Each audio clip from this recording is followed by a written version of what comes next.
Hello, everyone. Welcome to Adventures in Who, a Doctor Who podcast. I'm Martin. I'm Tash. Just a Doctor Who gib-gab, silly podcast. We talk our opinions. It is the 14th of December as we live stream this on twitch.tv/IndieGeekGuy. Plug. We've got an episode to review, The Giggle, and everything that stems from that episode. Boy, howdy. There's things to discuss. We've also got some news to talk about, which we'll kick off with first. And then we'll do some speculation. That's a word. Speculation. And we can make up new words here. That's been proven. So yeah. I'm Shakespeare, don't you know? I can just make shit up whenever I like. First things first, Tash. How are you? How has the week been since we last did this? How have you been bathing in the Doctor Who of it all? How you doing? Bathing in the Doctor Who of it. It's been a lot this week. It has been a lot. I'm doing well. A little bit sleepy. I think it's kind of just in general that time of year where it's like, all right, like I'm just ready for the holidays to be over with, kind of go into the new year.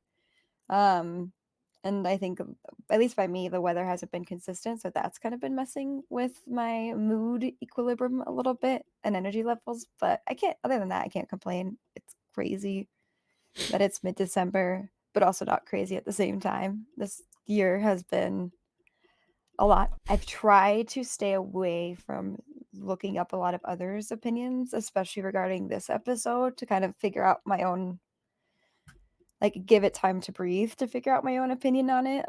And I'm glad that I did that. But wow, shit popped off the past couple of days, didn't it? Yeah, real hard to avoid anyone else's opinion. It's everywhere. It has been loud these past couple weeks. After that episode, I mean, I feel like people who probably didn't even watch it decided to have an opinion after what happened. Yep.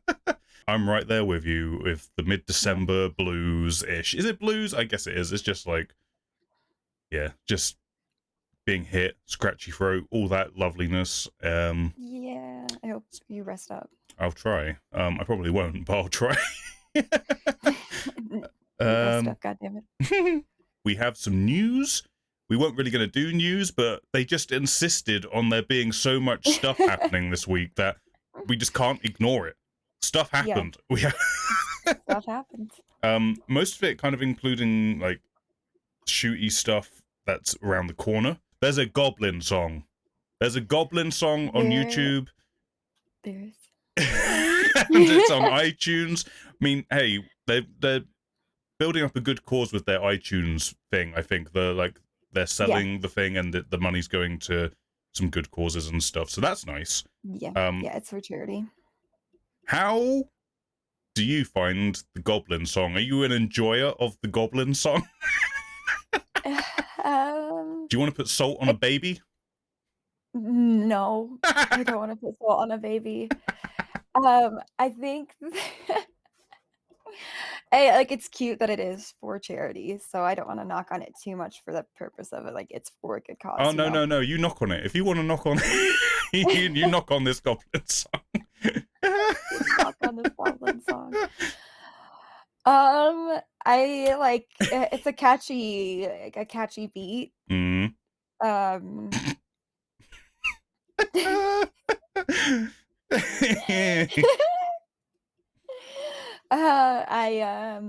I guess it's interesting, kind of like having that type of bop right off the bat.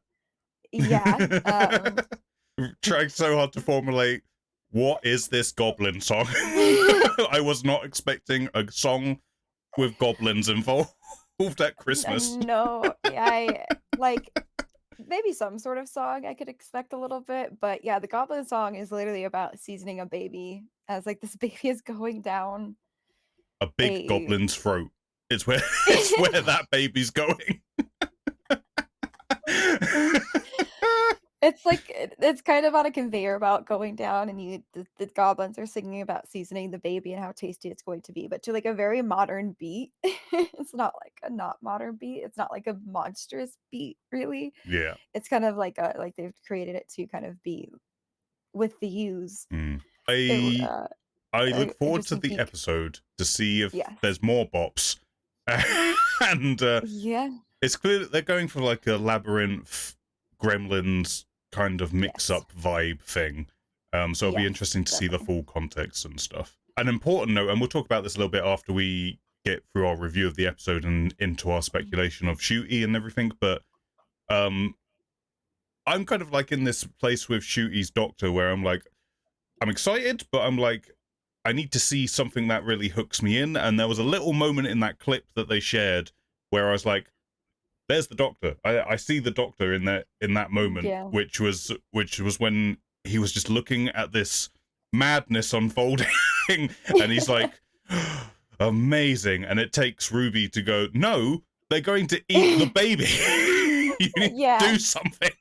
That was The like Doctor's that. just kind of in awe of Yeah. what is happening a little bit. That was a moment where I was like, that's the thing. That's what I've been looking for. So that piqued my interest. Other things that got revealed, other than Goblin Song, the Sonic Gamer Mouse Sky Remote. Yep. The Sky Remote. The Sky I saw Remote. memes with like it being like the Click remote from the movie Click. Yeah. So how are you thinking? How are you feeling about the new look Sonic screwdriver? What's I think that you probably have a little bit more of opinion than I will. I think like Jodie's sonic screwdriver looked like melted knife put together, essentially. I mean, that's what it was. That's Yeah. So I think like we've seen iterations of the sonic screwdriver that aren't like the traditional design or look really pretty and sleek, and I think it's maybe a little bit more of a shock to us because we go from Tennant sonic screwdriver that can do really cool stuff, and then we just kind of see this like bigger, like clunkier design maybe that we're used to, and I do appreciate that Shooty has a sense of humor towards it, like has reacted to the meme. Yeah. And I did watch kind of the video of Shooty discussing the sonic screwdriver and introducing it a little bit. And I do like that there's like the Rwandan proverb in there that is written in Gallifreyan. That is a nice little touch.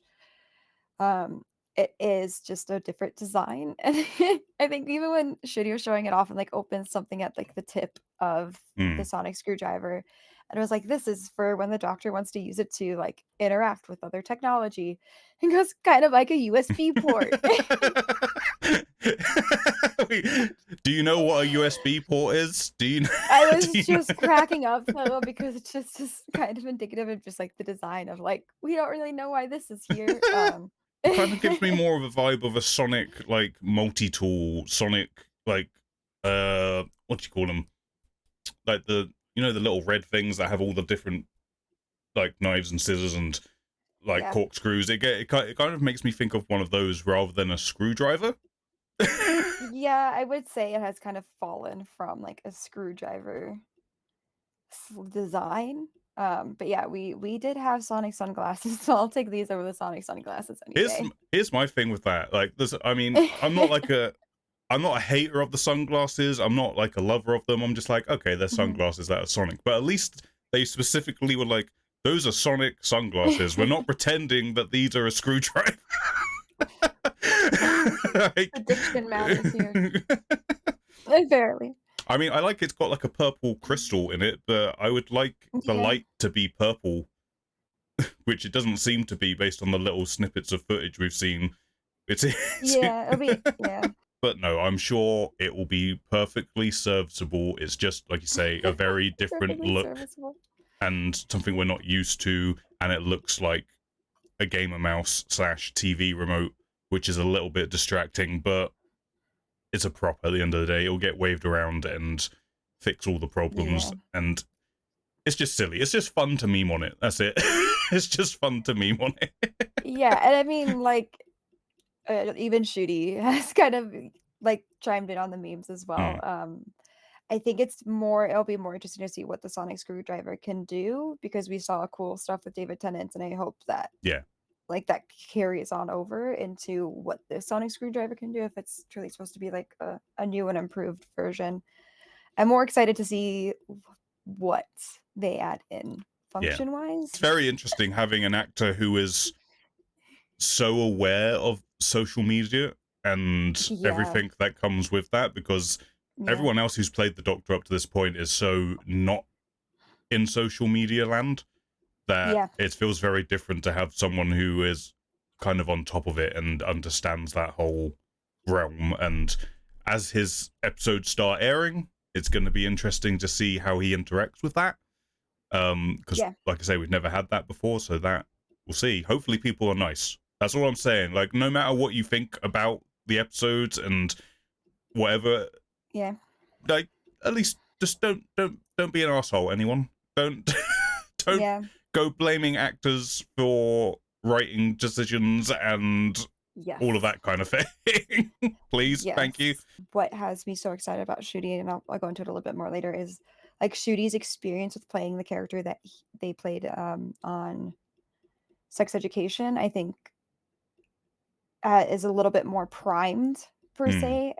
I maybe had a little bit of the social media. No one's primed to get hate no matter what. Like it takes a toll on, you know.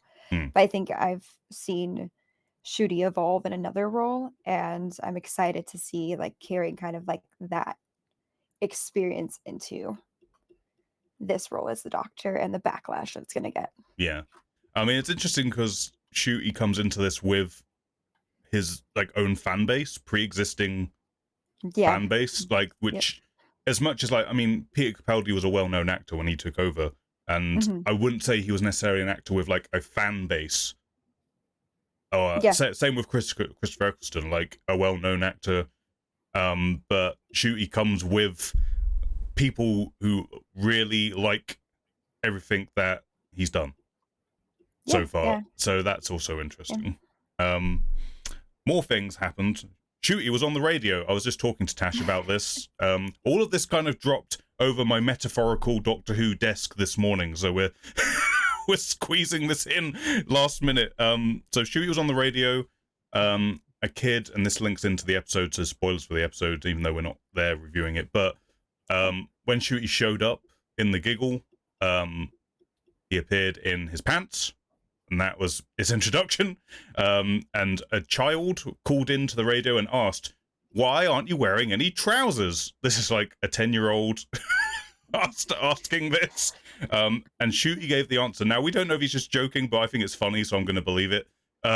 Said that David was already filming that day, and as such, David got the choice as to what parts of the costume he got to wear. And Ncuti says when he got on set, he was given a shirt, some socks, and a tie. And that's what he had to work with. And I mean, I could see that holding true, though. Like, I could see David Tennant being like, I know. Like, you know, if we're splitting these posts, I'm not the one that's going to be with my legs showing. I could totally see kind of like the different dynamic of who would feel comfortable with that or not. So I could believe it. I think Ncuti did great. Yeah. Ncuti could pull it off. Yeah, I mean, David's like, I'm in my mid-50s, okay? I'm not being the one running around in my pants. Let the 30-year-old do that. Thank you very much.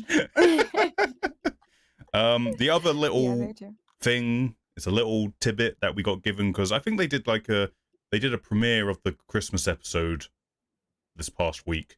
So this is where most of this sort of comes from. Apparently, this is a mild spoiler for Ncuti's first season, that there's going to be an episode that features the Beatles. In some way. I don't know how deeply, if it's just like a small part of the episode, or that's all they let slip. So I assume that's going to be the 60s episode. Well, that would make sense, right? But we've seen we've seen the costume of Ncuti in that blue suit and the afro and everything. So I think it's a safe bet that that's probably where that's going to be coming from. But no other details. We have no idea if the Beatles are being taken over by aliens or or anything along those lines. The Beatles are in danger.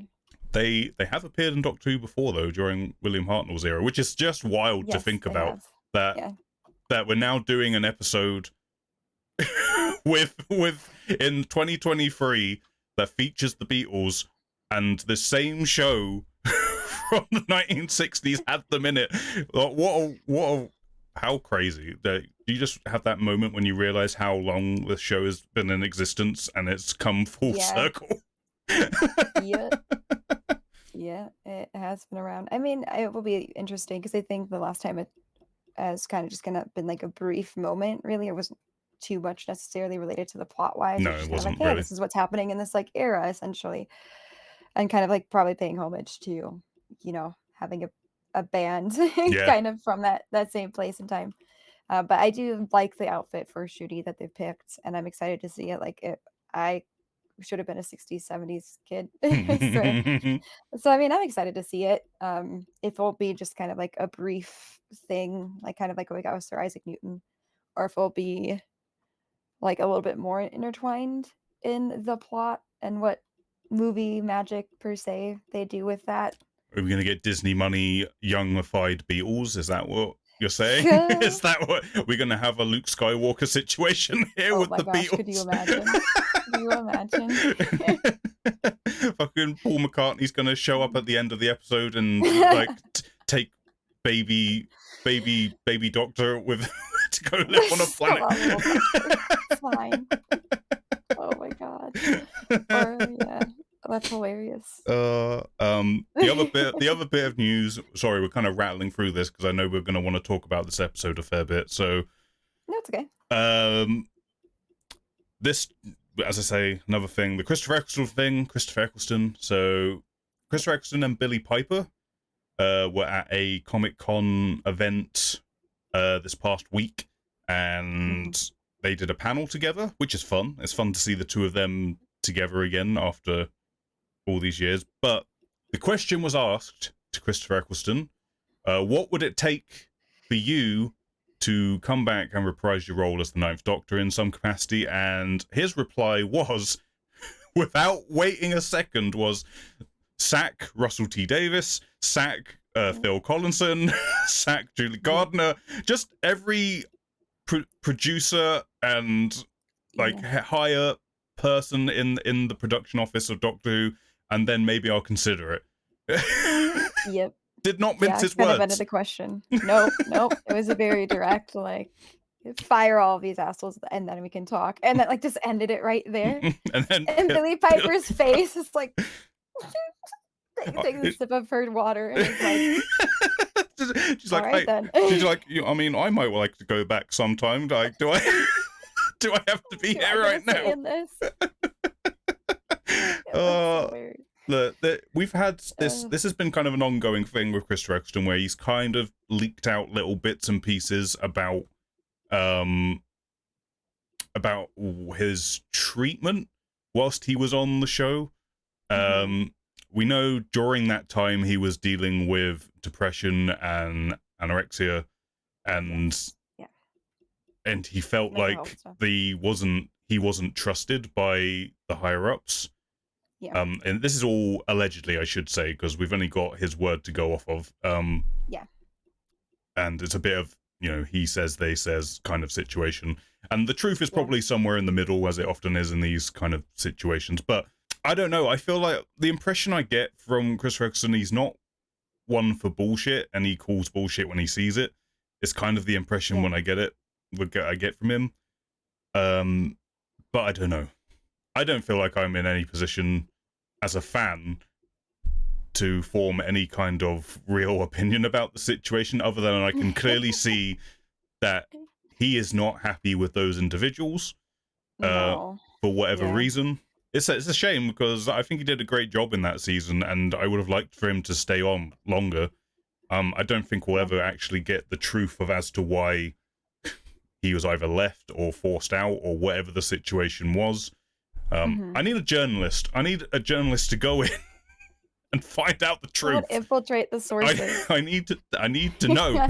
I need to know what happened, and we probably won't until everyone's retired and no one cares anymore. So they'll just say whatever. I was gonna say, I think if whatever happened there left enough of an impact on his life that he still feels kind of still probably holds some sort of negative emotions towards the situation, whether they come across in the right way or the wrong way sometimes. Like, it depends on who you ask and how they see the situation. It's a bummer because, like, I think there was more that he had to offer to the table for sure, right? I think there's so many people that we see kind of come into the Doctor Who universe that we're like, "Damn it, I wish I could have gotten, like, a little bit more of them." Like, you can see what they have to offer, and you wish you could have gotten a little bit more of them. Hmm. But I think there's also a point where it's like, that chapter has closed, so I'm sure there's also some irritation as to, like, people who keep bringing up kind of the same questions, um, and you're probably like, "Did I just nip this in the butt?" Like, I don't like them, they don't like me, and it could have just been kind of like a triggered response of having a little bit more emotion and harsher tone to it maybe necessary Hmm. than maybe was necessary for the situation. However, like, I have no idea what happened fully, none of us know the full story. Yeah. Who knows? Like you said, if we're ever gonna know the full story, it's not gonna change who is handling the show right now per se, and I think,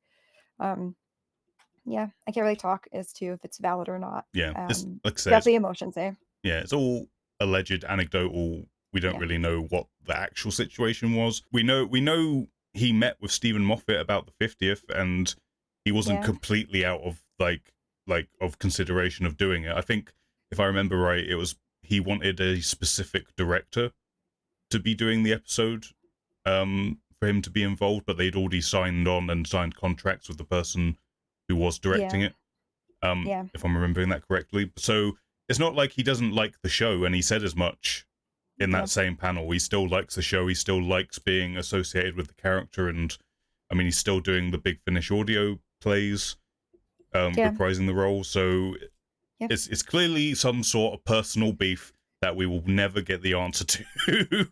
No, and I mean, trauma runs really deep, right? Mm, And like, no matter what way you kind of try to look at someone else's trauma, it's always going to be an outside looking in perspective, and so you can't really, you're never going to fully understand what everyone else was feeling in that situation, and if it is something that he's carried around with him for this much time, I can understand why it's better that he isn't in a situation where he is, I wouldn't say forced, but feels compelled to work with them again yeah. and open up that trauma for himself, right? Like, it's that sometimes it's a self-protection thing. Mm, Obviously, whatever happened hurt deep enough, and I think especially in the the entertainment industry, like, there is so much mental health stuff that happens. There's so much that we don't see all the time. We're getting a little bit better about it now, but, like, especially back then, right? Like, it was the era of everyone having to look a certain way, feel a certain way, do things a certain way, and it's easy to get wrapped up in that, whether comments are made directly or not directly towards you. So, there's hmm. trauma there. It's still very fresh and left an impact on his life, and yeah, I would hope that, he doesn't have to go through that trauma again in Yeah. whatever capacity. It's clear that he just doesn't feel like it's the right thing for him to do to work with those Yes. people. Very, very clear. And if people if Very people clear. if people are gonna ask him about it, then you know what, like he's gonna answer. Like I say, he's someone who's just gonna say Yes. how it is, and Yeah. so I think people at this point kind of know the response they're going to get, and yet they still ask him. Yeah, That's because they probably want, like, that juicy tidbit yeah, of, like, that absolutely. emotional response, and he's gonna give it. He's very straightforward and doesn't really seem to hold back in regards to those situations, so yeah. Hmm. I just hope if anything he says about the individuals is like truthful at all, is that Yeah. they've grown and learned from those experiences. I mean, Yeah. if it's as bad as he says, maybe they should be held accountable for some of it. But Yeah. like I say, we don't actually know. No idea. Um, Yeah, let's hope everyone just grew in general hmm, with the times and ages, indeed. please. I will say, Longer. anyone, if you're interested in Christopher Eccleston's comments, I believe the panel is up on YouTube somewhere. So if you want to go see Yeah, what he I had should to also go say. listen to the Goblin song too. Oh, and the Goblin song. Yes, absolutely. You Go. gotta listen to the Goblin song. YouTube, we're back. There was an edit. It's everyone's favorite part of the live show where I do magic hands for seemingly no reason, but this is where the cut in the YouTube version is. Hi, we're back. All right. The Giggle, the The third Giggle. and final special in the 60th anniversary, Mhm. starring David Tennant, Catherine Tate, and Neil Patrick Harris. Yes. The Giggle. What's The Giggle about? The Giggle is a story where the Toymaker, a villain of old from 1960s, William Hartnell, has returned to our universe to plague the Doctor by putting a giggle in the first televised image, which has infected the human race, bringing out their worst attributes, turning them mad, with some not so subtle allegories mixed in. But you know, that's fine. That's fine. You do that, Russell T Davies. You bring that heat. You bring that spice when you want to do that. Humanity sucks. Let's be real. And it's down to the Doctor to figure out how do you stop a godlike creature where there are no rules. How do I trick a trickster? How do I stop this? And well, it leads to some interesting developments, shall we say? So my question, your first impressions, Tash, did this episode spice up your life? Oh my god. Yeah, I mean, in a literal way, yes, it certainly did. Yeah, I loved Neil Patrick Harris. If I'm going to take anything away from the episode, Neil Patrick Harris kind of performed exactly as I expected, and I think had a lot to offer to the role. It was definitely an episode. It was an episode. There was a lot going on. There was a lot going on. There was so it's real hard to try and give an impressions of this episode because you've got the first 50 minutes, which is your normal Doctor Who episode. Well, I say normal, it's pretty big and explosive and does some crazy things. Yeah. And then you've got 10 minutes of absolute batshit craziness where it's just like, what does this mean? Yeah. What? I don't know. I don't know. I think my first impression, well, it's tough, right? Like there's a lot that happens, so I don't know we're going to go into it in more detail. Yeah, we'll break it down. I think my first impression was I think there could have been more of the Toymaker, if I'm going to be honest. There could have been more there. Neil Patrick Harris did a great job to a character we haven't seen in a very, very, very long time, right? And we have very little footage of. And I was excited to see Ncuti. I think Ncuti did it with all of the things going on in the episode. Ncuti did as much to shine and be his own person that they possibly could in that moment, and it got me excited about Ncuti.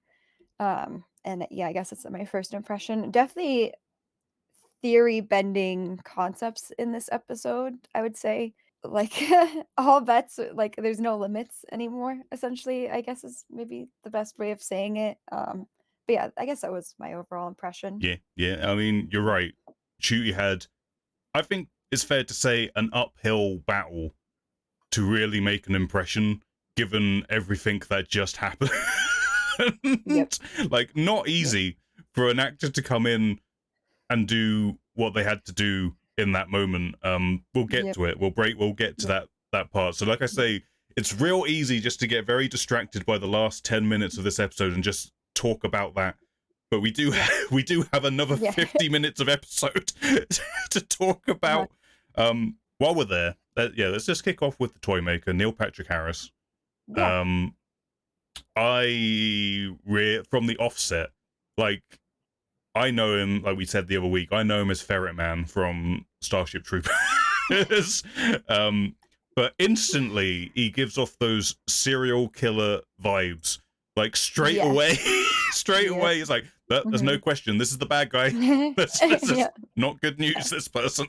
Like, the whole speech he gives about, I cut this hair from a woman, but she won't miss it anymore. Well, she won't miss anything anymore. It's like, you fucking creep. Like, I don't want to be near you. Did a great job. But yeah, you just kept, like, I thought it might be potentially distracting to have such like a Hollywood person in Doctor Who, but he completely understood the assignment. We'll put it that way, and he just became part of it, and he had a whole bunch of great scenes. Like, I don't know if it's a video game reference, but it kind of reminded me in parts of from the Arkham Asylum games with the Scarecrow levels where you're taking like the fear toxin, and Yeah. it had a bit of that's a that good going on. But yeah, it's really interesting. I was thinking about this, and having a villain in Doctor Who with such, like I say, like godlike powers, where they're Yes. kind of untangible, and Yeah. and it's really interesting to put the Doctor up against that, because the Doctor is so, I believe in science and the rules and how the universe is constructed, and I understand it. So to have Yeah. the Doctor go up against someone who breaks all those rules Yep. and doesn't know necessarily how to deal with it is always fun. And it kind of dawned on me that modern Who hasn't actually done that all that often. Yeah. Maybe the only one that really comes to mind, sort of, is the Beast from the pit, the pit below, Satan Pit, the Yes. David Tennant Yeah. two-part. That's really the only one that comes to Yeah. mind. That's Yeah. somewhat similar, but they did this shit all the time in Classic Who. There's like all there's like all kinds of godlike kind of creatures, and it's interesting. I mean, this is part of the review, but Russell has said that maybe, I mean, it's also indicated in this episode that when the Toymaker says, "Hey, my legions are on the way, so you better watch out," Yeah. which seems to imply that they're going to bring in some more, like, I don't know how you describe it, like S-tier threats, I guess, where like, Yeah. and Russell has kind of hinted that there's obviously going to be some new stuff. We know Jinx Monsoon is apparently going to be playing an incredibly powerful character of some description. Yes. But Russell's also hinted that there may be some other old threats who will work on that level who may be returning, without being too specific. But no, I really liked Neil Patrick Harris in this. All the creepy vibes and the cheeky vibes, and we started by asking, did this episode spice up your life? Tell me your thoughts and feelings about about the whole spicy sequence. Hit me. Well, I think like seeing Neil Patrick Harris in the series of unfortunate events, I had no doubt he would like capture kind of that like evil, kind of like, but I don't want to say cartoonish because it's not necessarily like cartoonish, but it's like kind of like theatrical, but not being overly theatrical in terms of like whipping in the evil, but still trying to be like funny, and like everything is amusing to them, really. And he captured that so well, of like, all this pain in church is really funny and amusing to me. Like, it's just a game to me, right? And I think like that musical number was, if it wasn't Neil Patrick Harris, would it have hit? I don't think so. I think Neil Patrick Harris made it work. The Toymaker is insane, just insane when you try to think about it. So I think we could have seen much more of the Toymaker, and I think like that kind of musical number, as silly as it was, it kind of also was really indicative of like how the Toymaker can change things like that. Like, it is no, like it's not even a build up to what's going to happen, right? Like, the Toymaker can just fuck shit up in a millisecond. A like funny way to kind of show just probably like a 1% of the Toymaker's power in that dance scene. And I think, like I said, I think Neil Patrick Harris pulled it off. If what I say, would that number have worked with anyone else? I don't know. I think Neil Patrick Harris just brought kind of like that amusement to the role that helped pull off that scene. Yeah, I feel like, of course, they're gonna pick like Spice Girls, right? Because Spice Girls is notorious. But yeah, I got a chuckle out of it. I wish we could have seen more of the Toymaker. I'm not gonna lie. Yeah, Neil Patrick Harris has a very particular charm, which plays into it very well. But yeah, I mean, obviously, there's a few things from this episode that very much reminded, like, the whole plot and how it moves from A to B to C rang very similar to, we talked about this last week, but it rang very similar to the Last of the Time Lords, the season 3 finale. Like, right down to the Archangel hypnotizing thing, the Giggle hypnotizing thing, the big dance number. Like, it's very similar in a lot of ways, but I feel that this dance sequence, music sequence, worked in a way that the one in that episode, with the Master, didn't work. This one Yep. felt like because obviously the toy maker is a god who sees everything as a game, which is terrifying in of itself. Yeah. And there's so much hostility and threat in that dance sequence, as well as all the fun. Like the Mm-hmm. way Kate gets slammed into that wall, I Yeah. winced. I was like, that looked real painful. Like she just goes flying and slaps that wall so hard. I was like, Yeah. God damn. And then those two guys get turned into bouncy balls, and it's Like somehow terrifying. Immediately, and the doctor's just like, "They're dead, I'm sorry." Yep. Like, there's no coming back from that. I did think it was hilarious though, 'cause I was just like, "Just stop freaking shooting." I just don't stop, like, giving Stop giving them him reason flowers. to attack me. Like, Stop making him yeah, look it's not cool. working. It's not working. Like, that was my whole thing. I was like, they just kept shooting at him, and I'm like, "Stop giving him reason to retaliate. Just stop Mhm. it." Just stop giving him what he wants. God Just damn it. petals everywhere. I really like the toy maker. Like I said, I would like the Yeah. toy maker to come back if they could get Neil Oh, Patrick yeah, me Harris too. to come back at some point. I know Yeah. that'd be a pretty hard get, but I don't think so. I think Neil Patrick Harris was excited about it I mean, from what I saw. in the behind the scenes thing, he was like, when he read the script and was like, "Oh, I have to go to Wales and do this," because he was like, "I want to do this, but I have to go to Wales to do it." It's so funny. God damn it.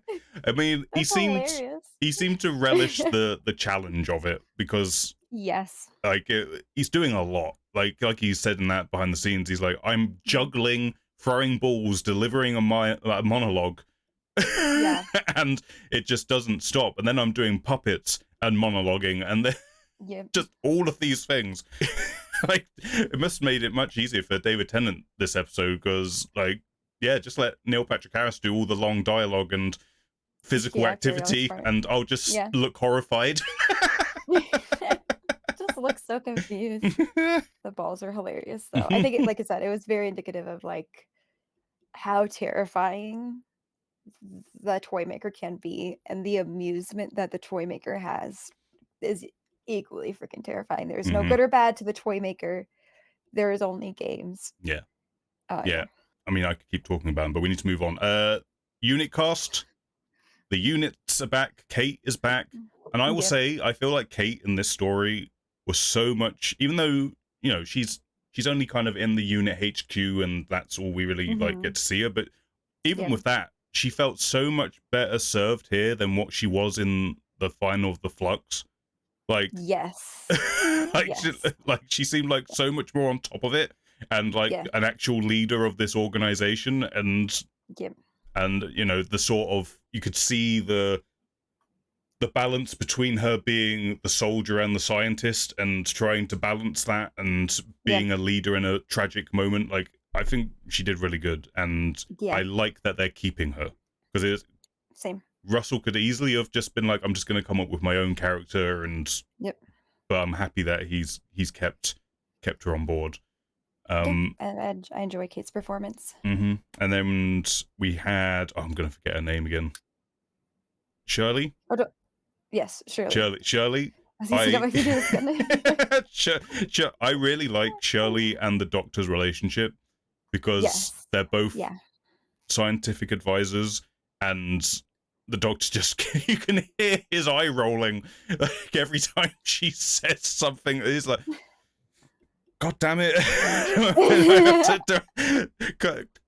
I know you've got that inquisitive scientist thing, but I don't have time Yeah. for it right now. It's like a Yeah. god running around. Yeah, like, especially at the moment where he was like, "If I could tell you, he could change atoms," Mm. and, like, I don't even remember the exact quote, and she's like, "Well, can he?" It's Mhm. like, "No." There's not even that much logic to this. It's like a very, like, "I don't have time for this, stop asking me questions." It's Yeah. just it's insanity. I think maybe 'cause it's, like, hard for the Doctor to comprehend as Like, well, like, it's yeah. just He doesn't have all the insane. answers, which is frustrating him No. as much as anyone No. else. And he's like, but I'm usually the clever one in the room, and I have all the answers, but I can't give you a satisfying answer, and that's annoying. Yep. Yep. But yeah, I think all of Unit's great. And based on what we know about that big set, from the InVision commentary that released with this episode, Apparently that is the most expensive set that they've ever made. That unit set. And I mean, I just looked at it and so did Eggy. I'm like, or Brent, like that is the Avengers Tower. yes. That's the Yes, Avengers Tower. it really Right is. there. Right there. I did like the Doctor's like comment where like your dad spent night and day trying to keep unit a secret from everyone, and look at you now with your just out and proud with your giant tower. Yep. Big tower. Apparently we're going to see that set more, because they also said we're getting our money's worth. Don't worry, we didn't just build it for this one episode. Where it's paying for itself the amount we're using it. Yeah. Dear. I mean, to have something that big and pretty looking, I would imagine they would want to keep it around. Yeah. Right? It's not like our typical clunky stuff that we're used to seeing. It's shiny and new, and made a huge point to point it out. And it could play into stuff we'll talk about later when it comes to potential spin-offs and stuff. David and Catherine, for now, maybe sort of final time. But is it really? We don't actually know anymore. I don't know what's going on. God, I really like the 14th Doctor. It's mad how much this performance has turned me around on this. My opinions about the 10th Doctor are still valid, and I still hold them. but I don't know, like the continued development of how he processes and expresses emotion feels so much more Doctor-like to me compared to his 10th Doctor performance. Like you can see that it's on surface value, you can understand the emotions and the trauma and everything that the Doctor is dealing with, but David does it in such a way that you know it goes deeper than a normal human understanding of those things. I don't know how he does it.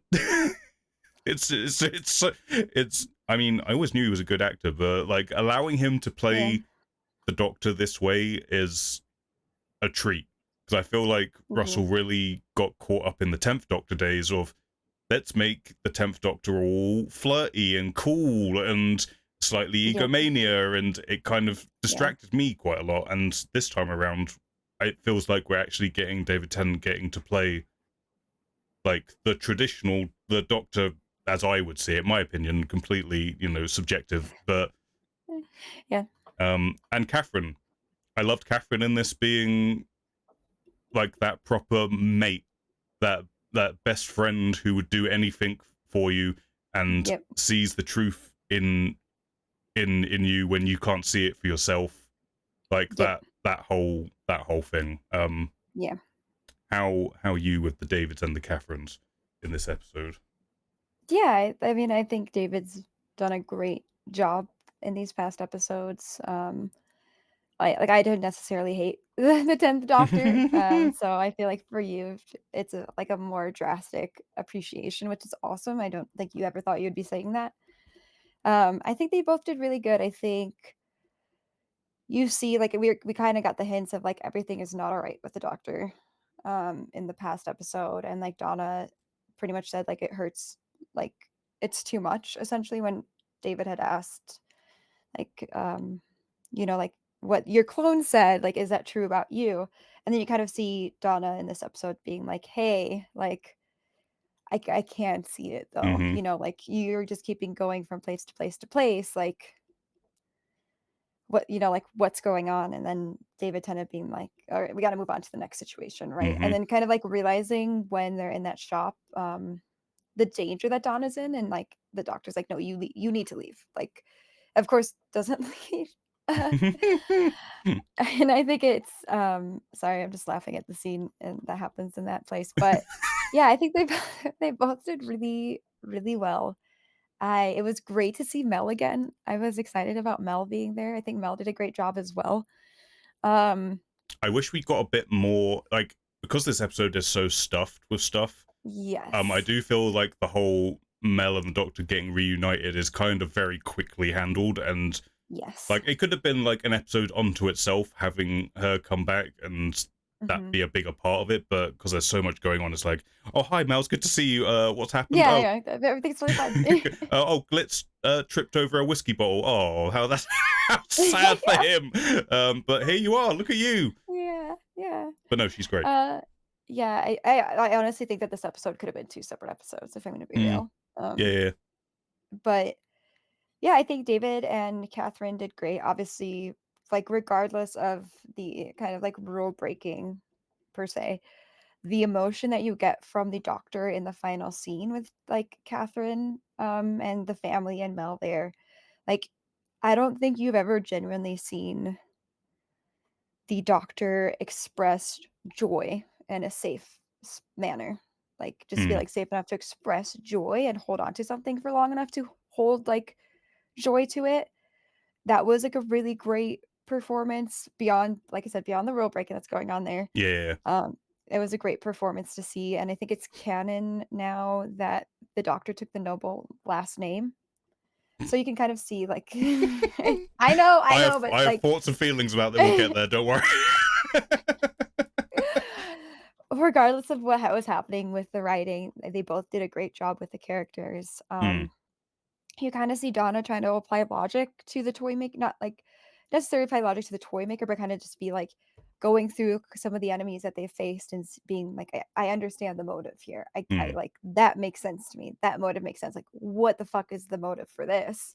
And kinda just being perplexed. But and then I thought it was really funny, though, how, like, the doctor understands the danger that they're in, and then just immediately, like, runs quickly ahead of Donna, and they get separated. I'm like, what is happening? What the fuck uh, was that? it is a But you great kinda scene hear between them as well. Like they have this really yeah. tender moment, and the doctor suddenly has a moment where he actually admits everything. Like, Yeah, I really don't know who I am anymore. Like after everything, yeah. like all of this stuff's happened, and then right, he's just like, gotta go. Let's just go. Just lives out, like, How did you not think there this was would go enough. badly, Doctor? I don't understand.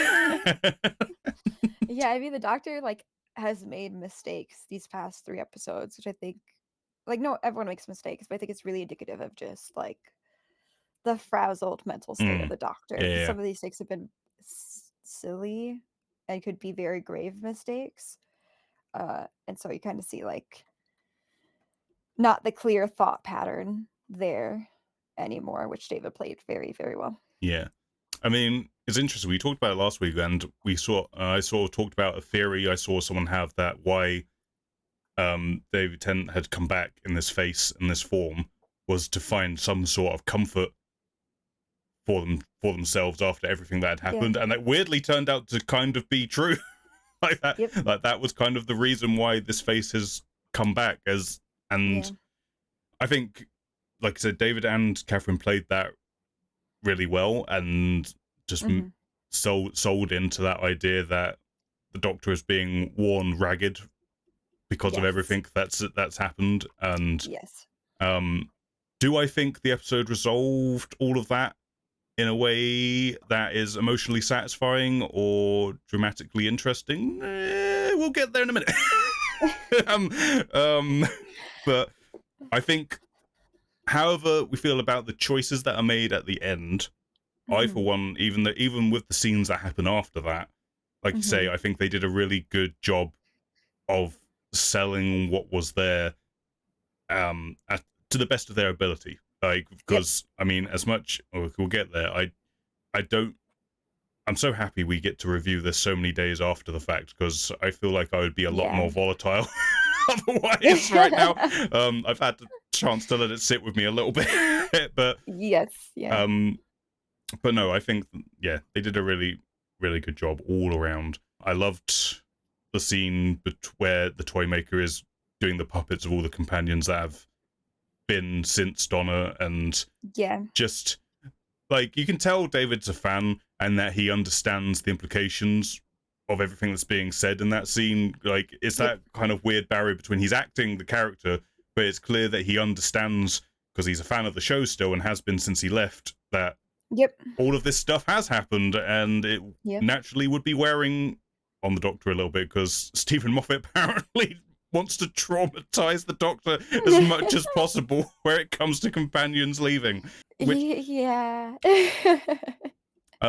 actually, a bit odd that we don't mention any of Jodie's companions in that scene. We get the Flux, obviously, that happens, but I guess Yeah, what the fuck? Jodie's companions kind of mean.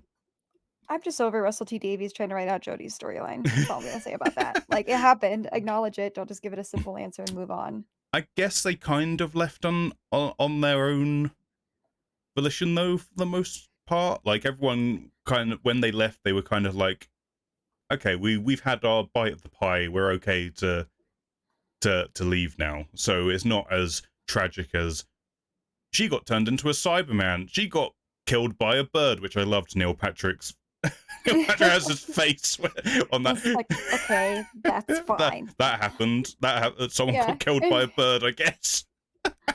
Yeah. But yeah, I don't know.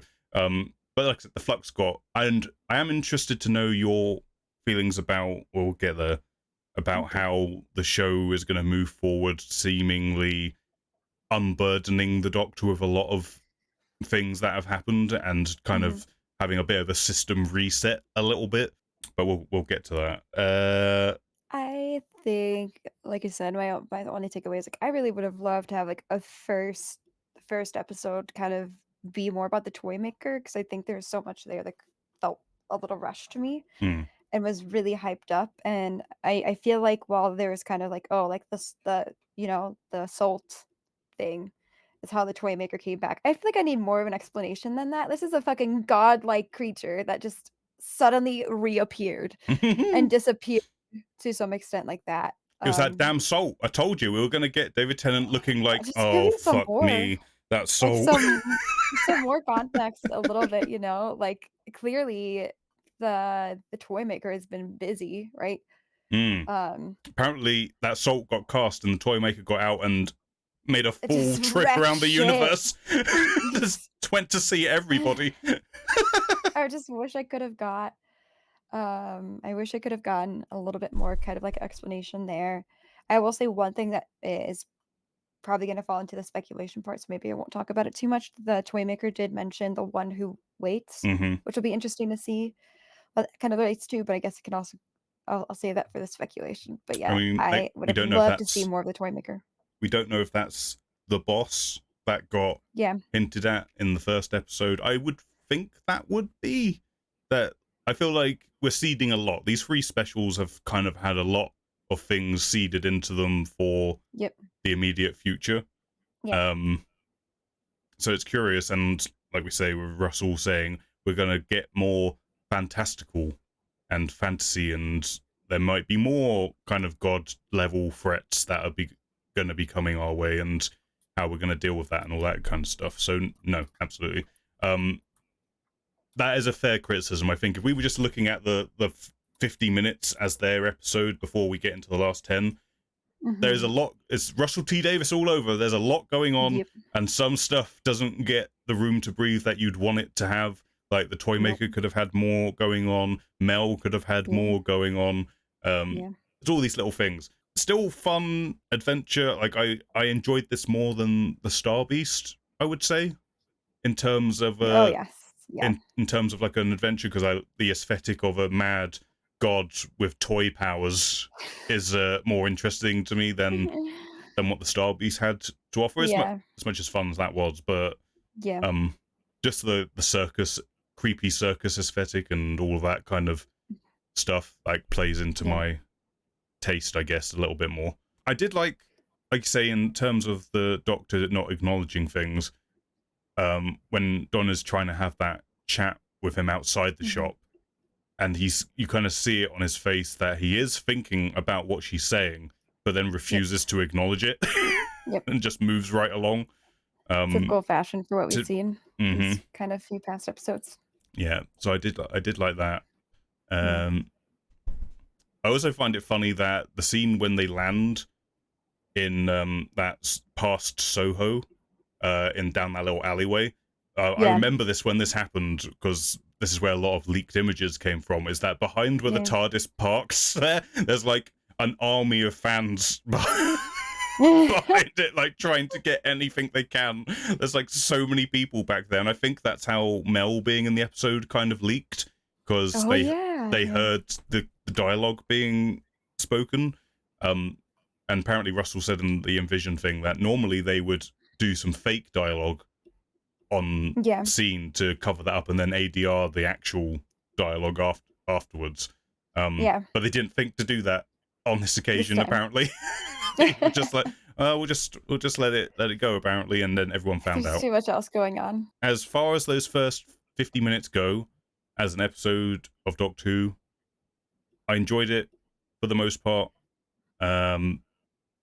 Suffers from the normal RTD stuff, but it's enjoyable. I had fun, but I wanted more. I think it's fair. Yes, I definitely wanted more.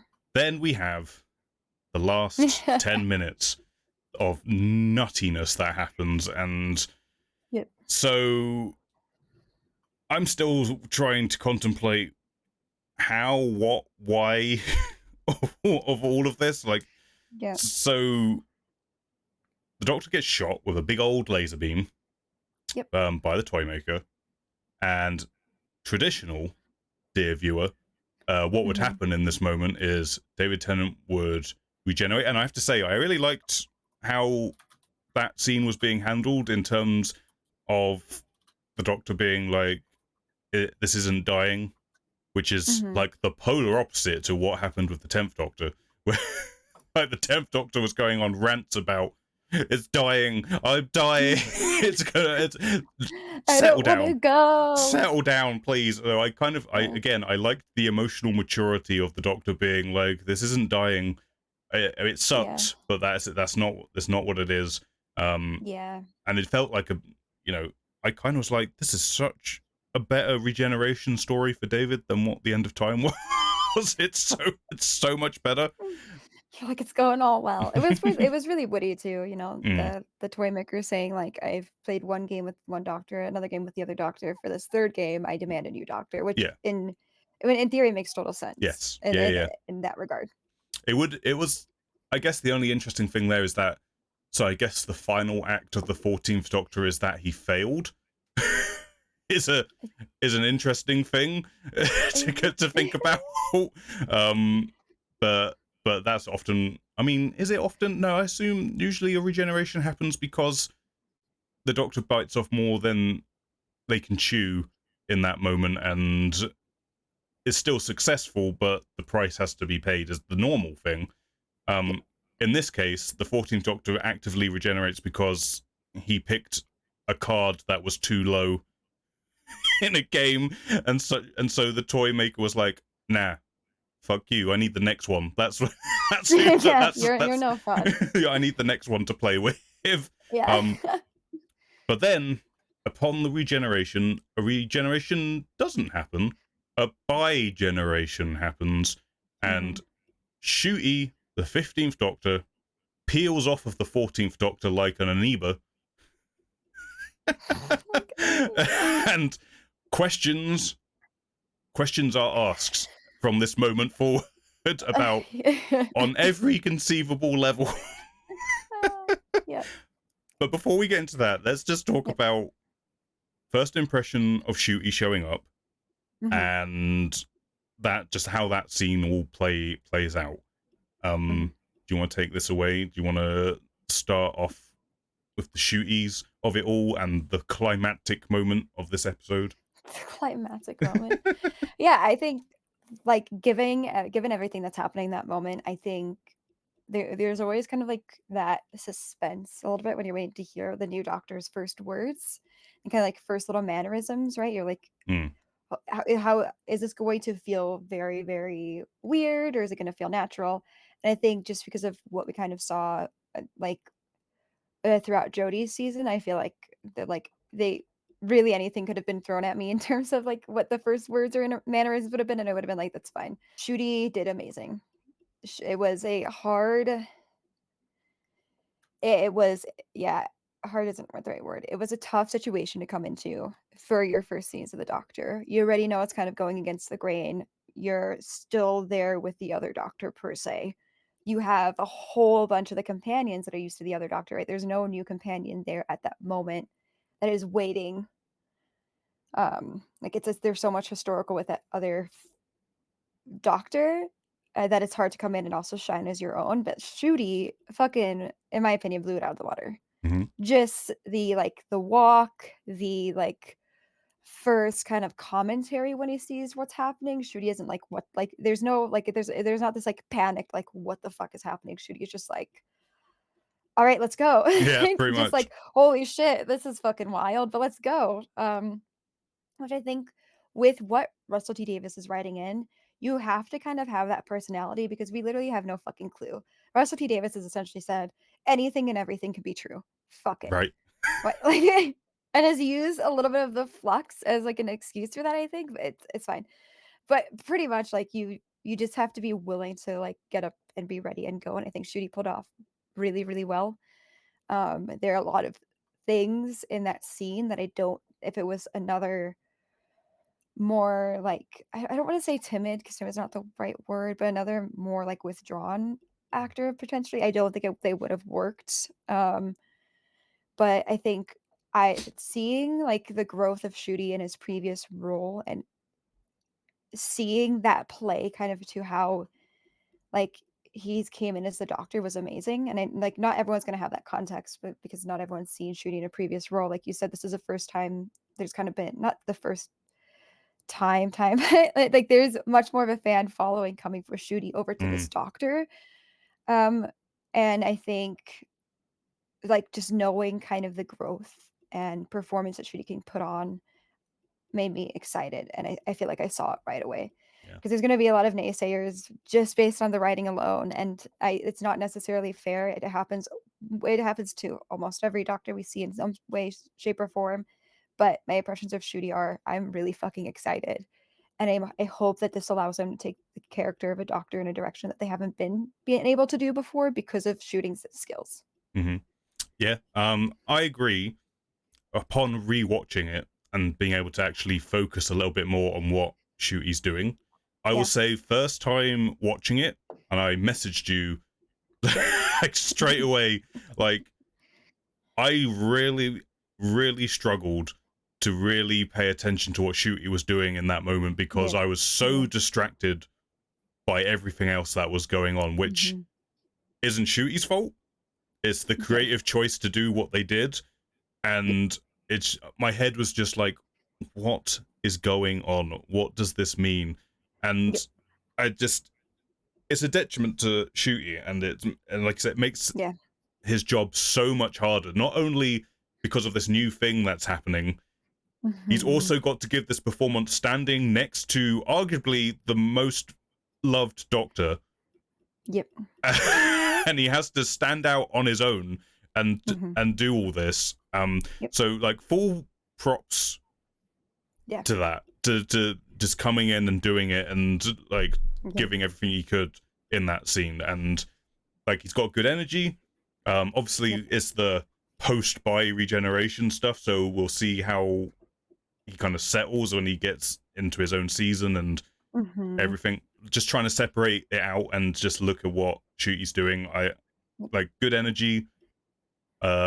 Gives me kind of like a Matt Smith vibe in terms of the physicality and just leaping in. Like the fact that Chewie just shows up and is just fully formed, Yep. basically, is just like I'm And here, their I'm own ready. personality. Yeah, exactly. Just Yeah. I'm good to go. I'm just Yep. straight into it. I liked all that. So yeah, I am excited for what he's going to be doing. Mhm. We'll talk a bit more about that when we get into speculation and stuff. But Yep. based on this episode, I like the confidence and the charm that Yes. he's got. So And even that scene with Mel where Mel's like, like, "You're beautiful," and he kinda gave it to him in the back of, like, "I'm still beautiful." Like, it was nice to give, like, that moment with Mel and Shooty's yeah, version of the Doctor. It was just nice to, like, get a moment of recognition of just Shooty, which is yes, really tough to do in that yes, scene. yes. But they kinda like Shooty's just like, "Mel," like, you know what I mean? Like, it's kind of gives a brief second of just Shooty, Hmm. And I really like that line with Mel just being like, "You're beautiful," you know, and Judy kind of saying like, "Oh, I am completely me," Mm-hmm. and trying to come in with that line of being like, "Don't get us fucking twisted together here. I'm going to be very different from this doctor, Mm-hmm. and I'm not going to be shameful about it." Yeah. And that was just like the exact demeanor that someone needed to do with Yeah. what was written in there. We have to talk about this whole biogeneration, what that means for the future, what it means in this moment, Yeah. and how we feel about it. Mhm. I've been thinking like, am I too harsh on this idea when it first happened? Because as a concept, as an idea, it's interesting. It's certainly Mhm. different. Mhm. If a little bit fan fictiony, dare I say. It's like it feels like a little bit like, let's just do it because we can, rather Yep. than thinking it through fully. I think what I've come down to on it is that my biggest issue with it is that and this could be resolved depending on if they use it or how they talk about it in the future, and like there's questions and they may get answers Mhm. down the line. Yep. So that's the context to my feelings at the moment. But it kind of, in this moment, it kind of robs me, and I don't know if anyone else feels this way, but it robs me of that feeling which I think is kind of integral to this show, where it's letting go, being okay with letting go, and moving on. And Yes. that sense of like the sense of loss, but also the sense of beginning again, like Yep. all of those kind of emotions that I think are, like I say, integral to this show and why it keeps moving forward and why it Yep. continues to be successful. And Yep. Russell T Davies seems to have this obsession with everyone must have a happy ending, including the Doctor. But to my But mind, only this version of the Doctor, though, yes, like, right. that's the one thing I'm like, "Excuse me, I'm so sorry, with none of the other Doctors worthy of having, like, that it's fine, Well, it's fine." this is the other part of I'm this, taking because it. like, I mean, this is all theory at the moment, but in the Envision commentary where he explains how he feels this idea works and what he thinks of it, Yep. it's very muddled from what I can understand, and that's part of my problem with it, is that he doesn't really have a solid idea of what it is, even to Yep. him, which is an issue Mhm. when you're writing a story that's going to be Mhm. continuing. Um, Yep. but he said in the Envision commentary, and people have been like, he's just joking around. He's clearly not joking around when he No, says that he this. literally is just like, "I don't give a fuck anymore, let all of it be true, let him be Like, half human, let him be full alien, I don't care. It's what you wanna believe and make believe out of it." yeah. So That's such a broad statement, though, to make for such a historical thing. he says that in his head, in theory, is that when the Toymaker did this and the bioregeneration happened, that Mhm. it happened to all the previous Doctors as well. Yep. So all of them went off on their own timelines where they separated, and they woke up where they were supposed to regenerate, but they woke up and continued their lives from that point. Which just Yep. again, it just feels Shit like, ton of doctors out there, yes, folks. all right, no, it just makes everything. It's that Star Wars problem where you're making everything feel smaller because of it, Yeah, and like I yeah. say, like the emotional crescendo of of a regeneration should be that aspect Mhm. of letting go, and this seems to just, like I say, this is all theatrical. So we don't know if he's going to commit to this Yeah. or whatever. Well, I mean, it's Um, too late now. It's yeah, just, you that's know? the thing. We don't Yeah, know. it's too late to take it back, yeah. We don't know. Yeah. And then, so yeah, that's kind of my biggest issue with it. And then the next part of this is, what does this actually mean for the 14th Doctor? Does the 14th Doctor eventually age out and regenerate into Ncuti? Mhm. And, or, because there's dialogue in there that seems to imply what's happening is that the 15th Doctor is Ncuti, but Yeah. Ncuti has already experienced the stuff that the 14th Doctor has, because the 14th Doctor has their rest so they can Yep. feel better, Yep. which like implies that maybe the 15th Doctor wasn't meant to happen now, but it has happened, and they're Yes, kind of yeah, it has happened early. they're this future version who's already had the retirement. Yeah. And it's just like, how does this loop close? Because as of right Yeah. now, there's at least two Doctors living concurrently in this Mhm. timeline. I just don't know. It hurts my head trying to think about it. It's the fear we had last week when we were talking about apparently he's going to do something to change the mythology, and I said I really hope it's not something overly convoluted that doesn't necessarily need to happen. But Russell T Davies said bet. I don't know. I mean, I just feel like emotionally it would have been so much more satisfying given the build-up of these 3 specials where they've been talking about the Doctor trying to understand their own trauma and letting go of it and be healthier minded, not necessarily being, because trauma's trauma, it lives with you, but trying to live with it in a more healthy way, I guess, is what I'm getting at. And I think it would have been more emotionally satisfying, especially given the fact that it's David Tennant, and for all intents and purposes, his final words were, "I don't want to go." To have it end on him being like, "It's time. Like, I can it's let not dying. I can let go. It's okay." Yep. I don't think necessarily the setting of it being this climactic moment with the toy maker would be the right place to do that. But the overall idea of having that be the regeneration, to me at least, would have been more like impactful and, like I say, emotionally satisfying. Whereas here we're just like, let's have our cake and eat it. Like, we can both yeah, but like, did anyone really even ask for the cake? Was that something that we even like really truly wanted? Right. Like, I get it. Everyone loves David Tennant. David Tennant has done a great job. This is not to knock on David Tennant at all. But like, we've already had a new Doctor now. It's like we've already come to terms. Like, this is just. I don't think I asked. Like, I don't. Yeah, it's tough.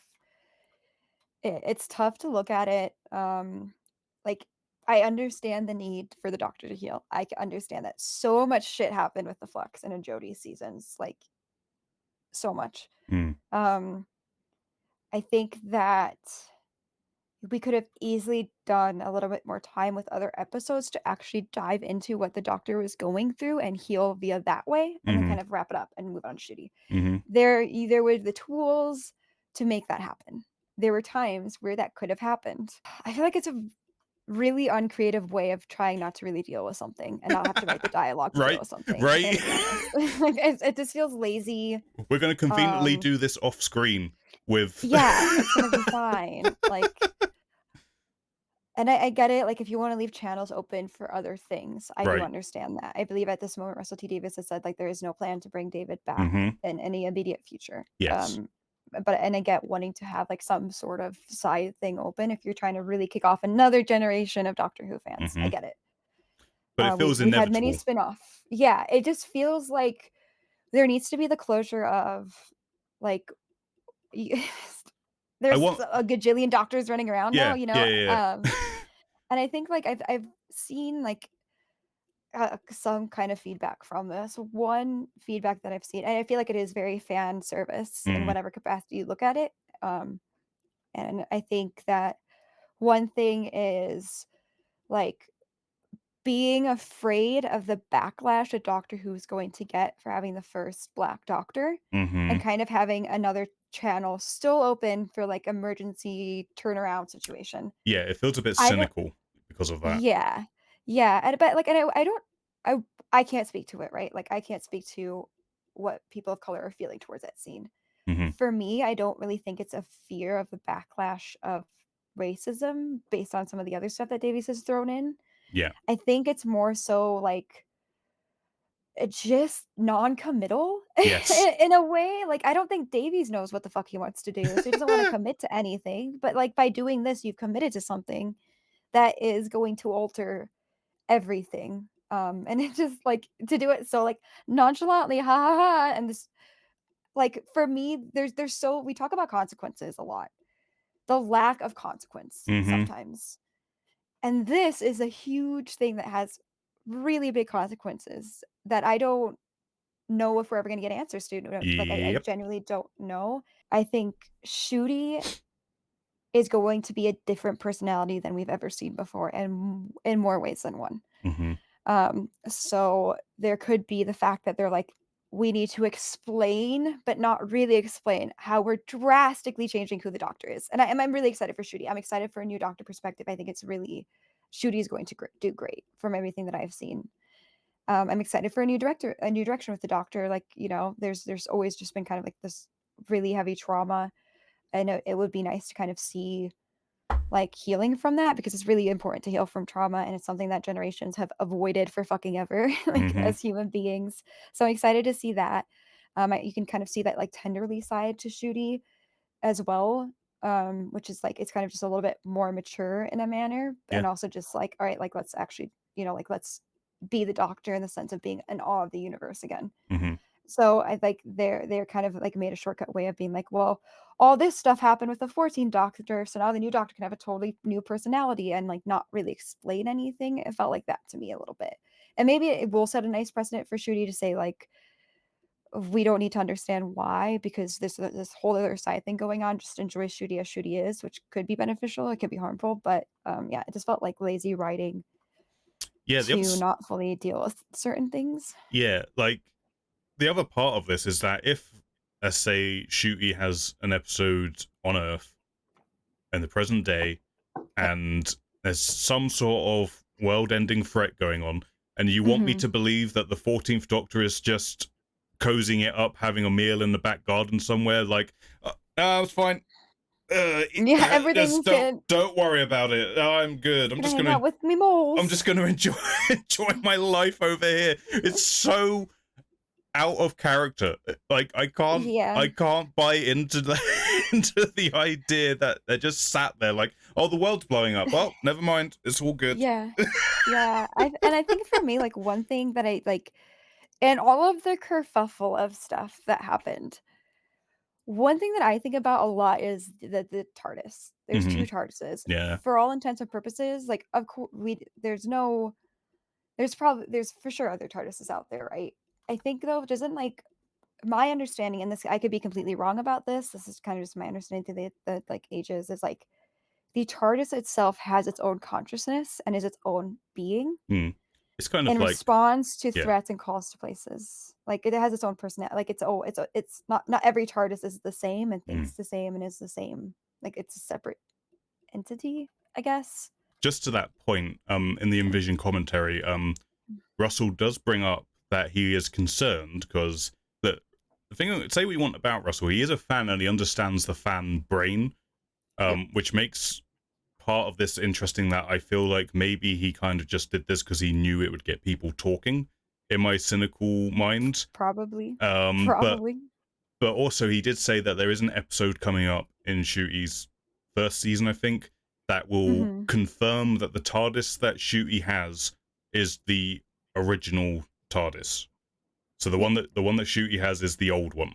I don't Okay. know what that means, how that works, but apparently that's something he will address in that Mm. first season, in some way, which is weird, that considering that they kind of want this to be like a reboot, a soft reboot again, Yep. that they are going to be referencing things that happened like so directly, like to Yeah. like on that point, like the fact that they want this to be such a soft reboot and yet they're leading into it with such a big thing. They're just like not letting go. I don't understand. Like if you want it to be a reboot, let it be a reboot. But you're just like for a reboot, it's holding tightly to the past. Yeah, right. Very, very tightly. Like it's just commit to something or don't do it. Mm-hmm. Mm-hmm. And that's what it feels like to me. Just a little bit. On the point, I was seeing Savage in chat said it could have been closed more convincingly if they didn't have 2 TARDISes. Do you think it Mhm. would have been better if there was just the 14th Doctor just has to live life without a TARDIS? Because another element for me is that I don't buy for a second that the 14th Doctor's just going to sit there. Like, he's out of there Yeah. a week tops. Yeah. Okay, I've had my fill. I'm going back on permanent wandering adventures now. Bye. Like, Mhm. I really don't buy the Doctor would do that for an extended period of time, because the Doctor enjoys adventuring and wandering. It's not all like there's traumatic stuff that has happened, but Mhm. the Doctor enjoys their life. It's not like Yeah. the lifestyle was a problem. It's just certain things have happened that have bared weight. Yeah. like it's funny because you watch the behind the scenes with David Tennant talking about it, and it's even there's an inkling that even David Tennant doesn't really buy into it Oh, either. yeah. Yeah, like yeah. I he's don't just think any of us do. he's like yeah, I suppose he just kind of sits there with the noble family doing his thing. It's Yeah. really interesting that you it feels like you can kind of read between the lines when he's talking about it. Like, I don't know. I feel like Yep. it's just kind of awkward. Yep. Yeah, I mean, I don't know if not having the TARDIS would have closed it off more. Um, I like, it just leaves way too much open. We already see that he's taken Rose on a short adventure. We Hmm. already know that the TARDIS has a freaking mind of its own and doesn't always go where you want it to go. So there's like, it's just, there's so much open there for them to keep doing more of a story, which I feel like just should have been closed. I don't know if not having a TARDIS would have made it better. Um, in theory, like at any given moment now, there could be a gajillion doctors running on, you know? Hmm. Um, I mean, in theory, I there are already all the Doctors yes, yeah, operating in the same universe in different times, and they could potentially yes, run into each other at any given moment. But you yep, get the sense that they know how to avoid one another yep, and not be in this. But with this idea, it feels like they could much more easily accidentally trip over each other. yep. I would imagine that at some point they're gonna kind of like fully regenerate back into Shooty. I would like to Um, think. yes, yeah, after there's some healing done because I mean, like, yeah, there has to be something there that kind of like closes the loop on it. I think they just wanted to. I don't know why they left it open. Honestly, I don't know. It seems like the only reason you would do it, if you're actually going to commit to it, is Hmm. that you bring back David in some shape or form. I know they've Yep, said we have no plans to do that in the immediate yep, future because we want hmm, everything on duty, and quite right. That's what you should be doing right now. yep, Um, but it feels like that it's inevitable. It's inevitable that the 14th Doctor comes back in some way, shape, or form, or it just feels hmm, like, why did we do this? yeah, Otherwise, I know some people have like yeah, theorized that maybe the 14th Doctor is who will regenerate into the Curator, as seen in the anniversary specials, and maybe that's how it all makes sense. Um, However, I think that kind of defeats the purpose of the Curator. Like, I like, yeah. And Shooty still needs to become a thing, right? Like, hmm where does Shooty go then? You know? like I like Yeah, the idea of the Curator being so far in the Doctor's yeah, future that we're never going to see it. Like, yep, that's what I like about that idea. Um, yeah. so I feel like I'm not a fan of, hey, here's a reason why the Curator can exist. Okay. We already know Shooty's on like filming the second season or just Hmm. finished it, I believe. But Yeah.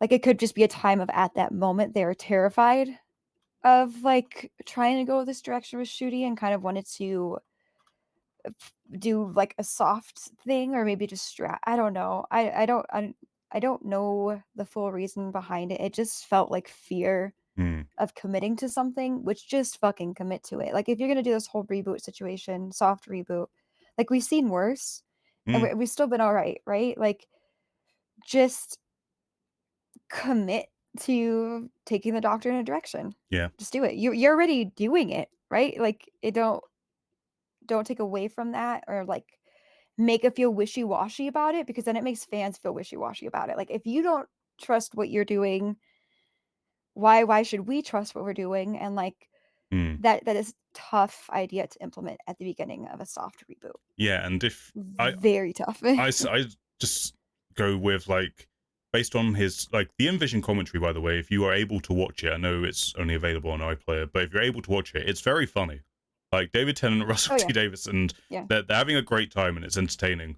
Um, Yeah. but based on his comments about this whole idea, he seems like, and when did they record this? It's not super long ago, I don't think, but Mhm. um, it seems so like he hasn't got a grasp on what this actually is, Mhm. and I feel like if you're gonna do this, you should probably do it when you've got like a solid idea of what you're going to do with it and what it means for the future, rather than it being, like you say, a kind of wishy-washy, Yep. it's happening kind Yep, of I thing. mean, he's gonna have to deal with it, like, whether he wants to deal with it or doesn't wanna deal with it, like, I don't think this is something that you can change and not have to come back to. Yeah. This is not a plot hole that you can leave open, like, you have changed something that has been the core of the Doctor Who experience, essentially.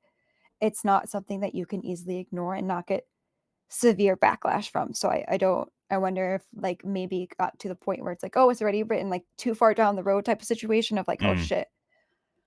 Fuck, what do we do now?" You know, like, something that maybe seemed funny or a joke has now turned into something very serious, but regardless of the reasoning and or anything like that of what happened, like, this is something that is not going to be able to be ignored. It's going to have to be somewhat further explained or wrapped up for the fandom because Mm. you put like it's we're used to lose plot holes all the time. We've seen it, right? Mm-hmm. Um truly so much is possible within the Doctor Who universe that we don't really understand and like maybe we're never really meant to understand it because it's beyond the human experience completely.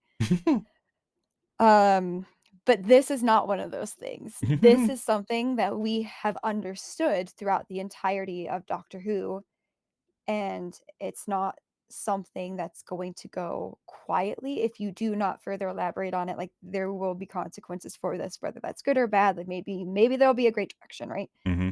You're just going to have to give this a better effort compared to some of the other loose and tie-ups thing that we've seen. Yeah, it is funny because in that Envision commentary, David Tennant even jokes like, "I feel like this is the point where I know what I'm going to be getting asked at every press event I ever Yep. do from this point forward."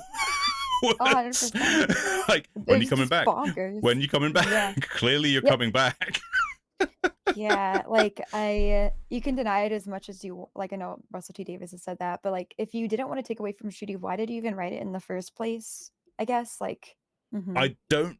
I mean, I don't know if this is me being hyperbolic or not, but I don't know if this was the right move to do when I know we had Ruth, but if you're introducing your first Black Doctor, I don't know Mhm. if this is the move you make uh, when Like, when you're just doing enraging that. people even more, you know? Like, Hmm. it's one thing that really irked me about that scene is when Donna said, "You come in all sorts of Oh colors?" my Like, fuck god! off.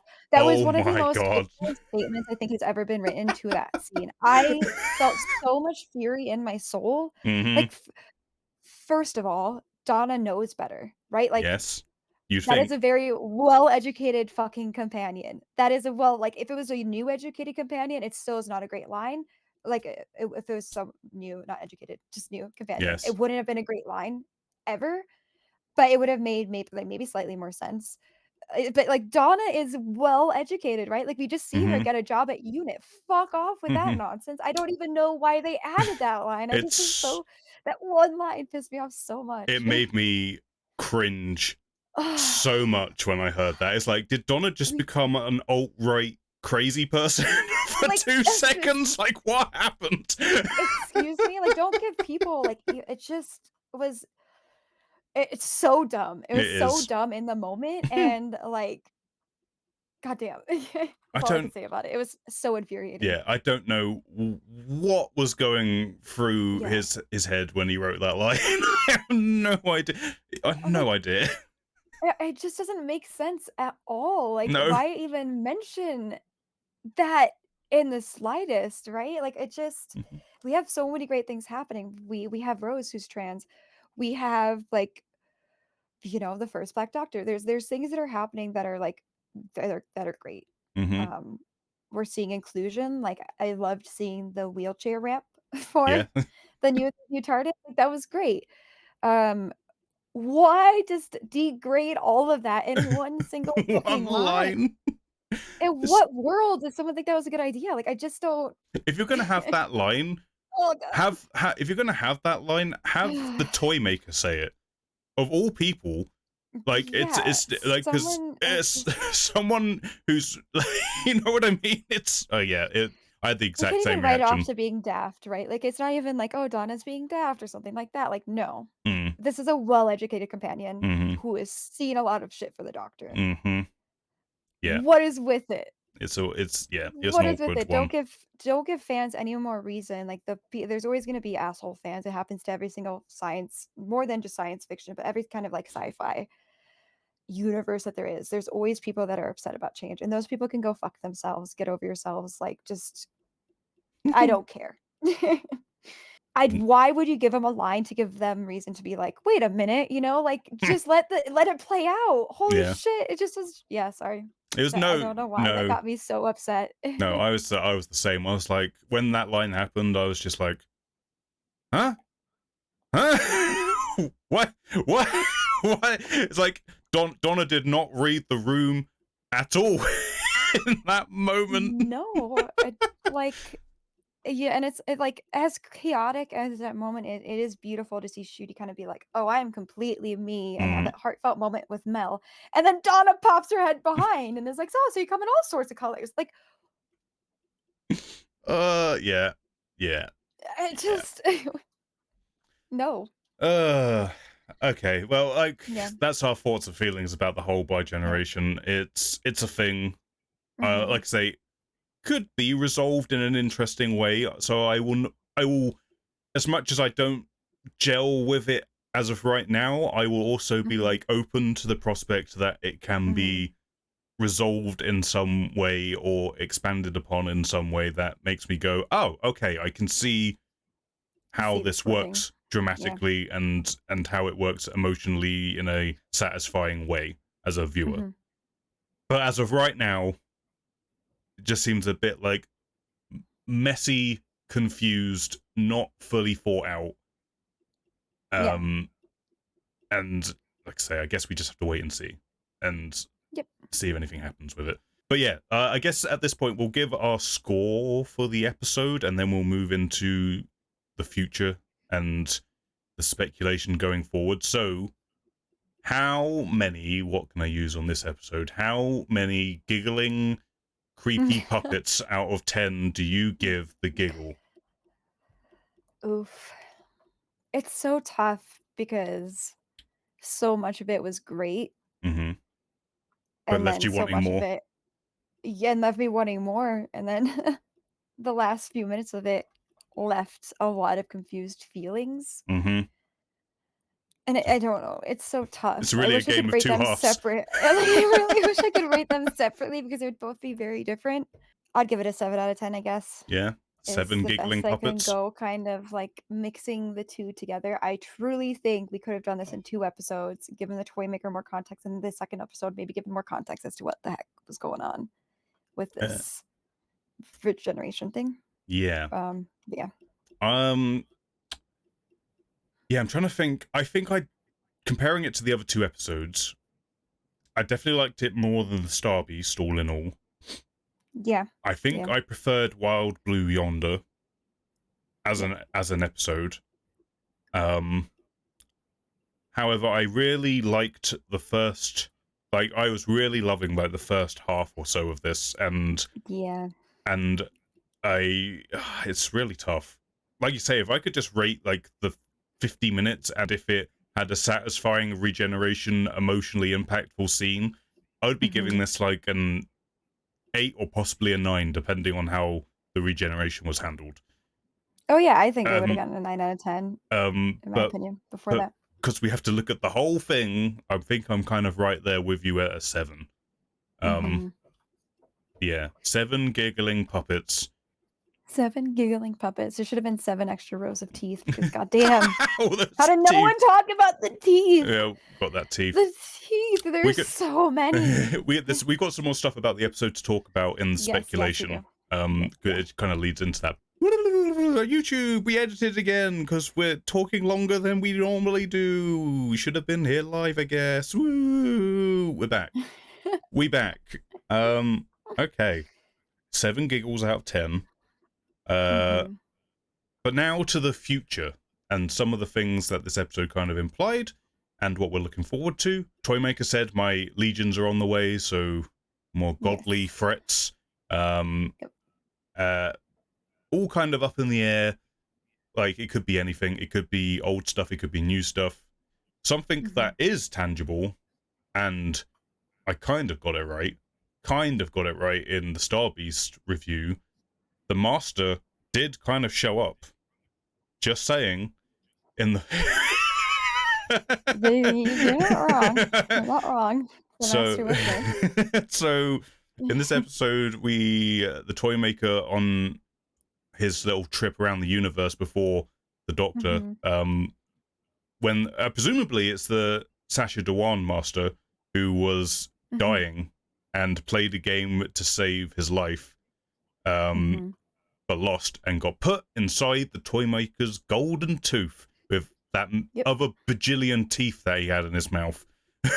The teeth were so unsettling. No one talked about it, and they were very unsettling.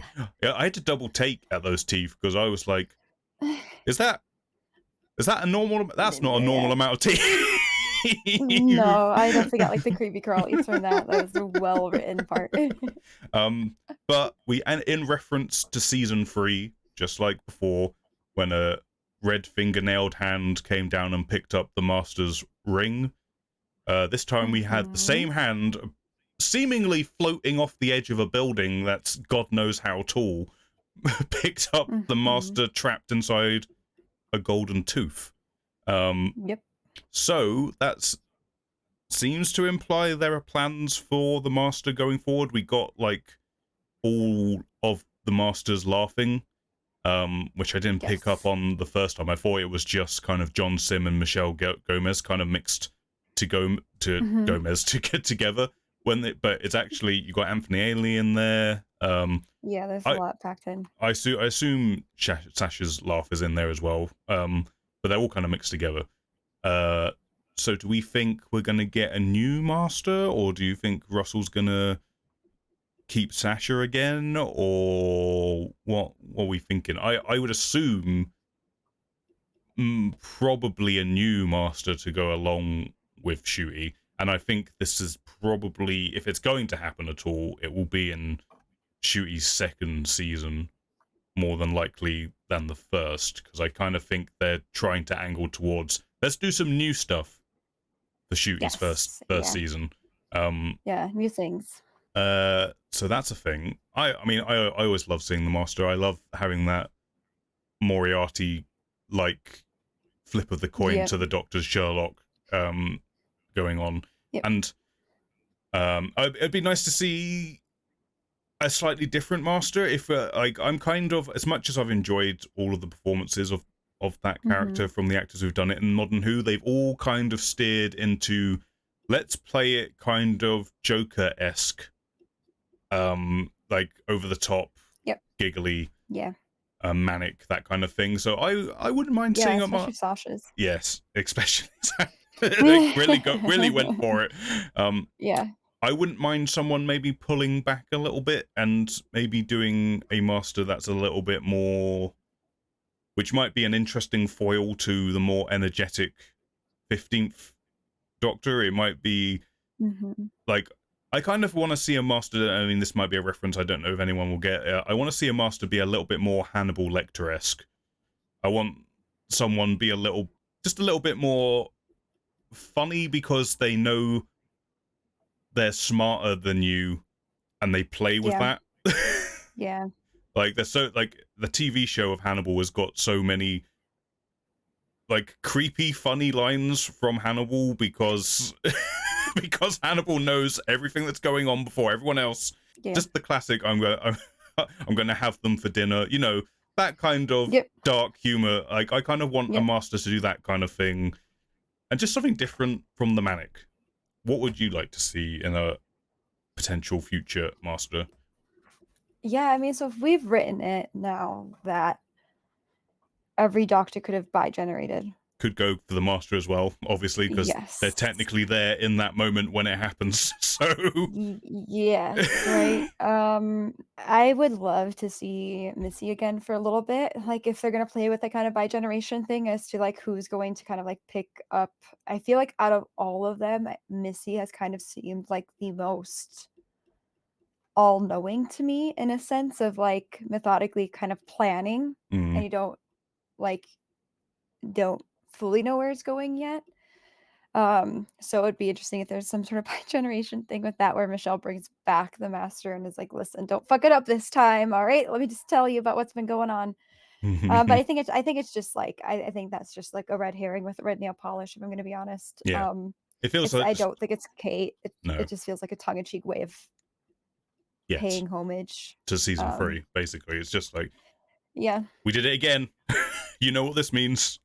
Yeah, yeah, I do think the master's gonna come back. I don't know what we'll see of it. I do agree it would be kind of like it would be interesting to have, like, not that the master isn't twisted, but like you're saying, a more mature, twisted, and, like, cut sharp type Mm. of master that still has an undertone of, ha ha ha to it, Yeah. Yeah. but more in a, like, "Don't even try me" type of way, like, "You're so far below me." So yeah, it'll be interesting to see there. Like, I think there's a lot of speculation as to who the hand could be. I think it's maybe just a red herring as much as I'd like to see Missy again in some sort of way. Like, I Mhm. I just love Michelle Gomez. But yeah, it opens like, the bi-generation thing opens up a very dangerous path, I guess, when you think about it in the extent of, like, What all does it Time mean? Yeah. What Lords, does it mean for everyone or else?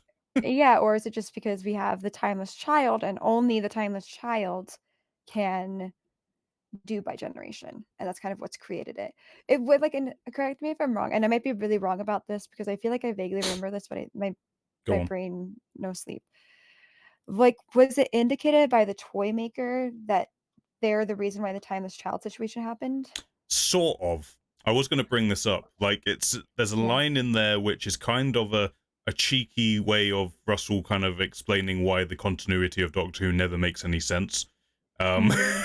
where the Mhm. toy maker says, "When I escaped, I turned your life into a jigsaw," and kind of implied that maybe some of the pieces got put in the wrong place. Uh, um, Yeah. so it's kind of like, it's a very tongue-in-cheek kind of, hey fans, if you want to believe this but not this, but you want to think of this and this, you can just say Yeah. it was the toy maker screwed up the Darn doctor, toy maker. just screwed up the doctor's life, and it's kind of in flux, in flux, Mm, in flux of yeah. what's actually canon, what isn't canon, and it's a way Yep. of explaining it. Yeah. I did like, I did laugh at that. I thought it was a kind of it's a funny way to kind of explain why things don't necessarily always add up, but at the same Mhm. time, it does make me worry that does, Russell, that doesn't give you freedom to just do any fucking thing you want and not have to pay And consequence to it or yeah, anything. or not add depth to, like, the Doctor's Hmm. past, like, just because you can have a tongue-in-cheek way of being like, "What happened?" Because of the toy maker, it doesn't mean you don't actually dive into, like, Mm, what the implications of that happening are. And I know, like, the flux wasn't Russell T Davis's doing, but I mm, still think it's important, like, that still is a very big thing, and a very big thing that changed a lot of stuff that we know as the Doctor. I hope we get a little bit more of that. I hope it's not just, now I can go even more batshit crazy and have a valid excuse to. mm. Not that trying new things isn't like, it's alright to try new things, things change, that is Yeah. alright. Um, just I like, explanation would be great, so I don't know if it's what we are going to see with the Master, because there is no explanation, and concretely at least, Mm. that the bi-generation is only applicable to the And Timeless Child versus other Time Lords, yeah. you know? And indeed, if it's just happening in this moment because of the Yeah, toy maker, yeah. or if it has more far-reaching consequences, like you say. Yep. Like, hopefully, I mean, I feel like this bi-generation thing only has to happen once. Like, I Can do not, never touch again. I don't, like, in terms of when Shooty decides to move on, and Mhm. I do not need another doctor splitting off of Shooty. I don't need that to No, become the thing.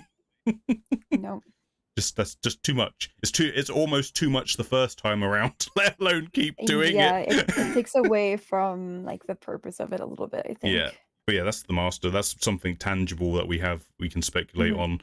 on. We already know that there are, like we said, there's more godlike people on the way, but that's all, we have no idea. I would love, they Yeah. mentioned them in the episode, the gods of Ragnarok, which is a Seventh Doctor villain. I Mhm. wouldn't mind seeing them again. they're an Yeah. interesting bunch because they're just a bunch of gods who just want people to entertain them. Yep. Like, come and entertain me, and Yep. that can lead to some dark and interesting things that you could do. Or Fenric, who's another Seventh Doctor villain, who's kind of a god, but not really. It's more, what would you call, like, not quite a god, but definitely above sentient. There's something that's in between Like a those two celestial things. being? Yeah, I don't even know if like a celestial being falls above a god though. Like I think what has yeah. yeah, Yeah, I mean a demigod? yeah, something Is along that a those half lines. god? Has some vampire minions. That's always fun. So it wouldn't, My god, it's fucking that could be the fun. vampire minions. Christmas is coming. We got some trailers. We got goblins. We Yeah. talked about the song. I will say, and based continuing on from my thoughts about Shooty, I love the energy. Like in that goblin clip, that there Yep. like more than anything that I've seen so far, that moment of him going amazing. That was like Yeah. the most doctorly moment for me so far. Yeah. I don't know if this is me being an old curmudgeon. I Yeah. don't know if I need to see the Doctor clubbing. I don't know. I don't know I mean, if I need that in my life.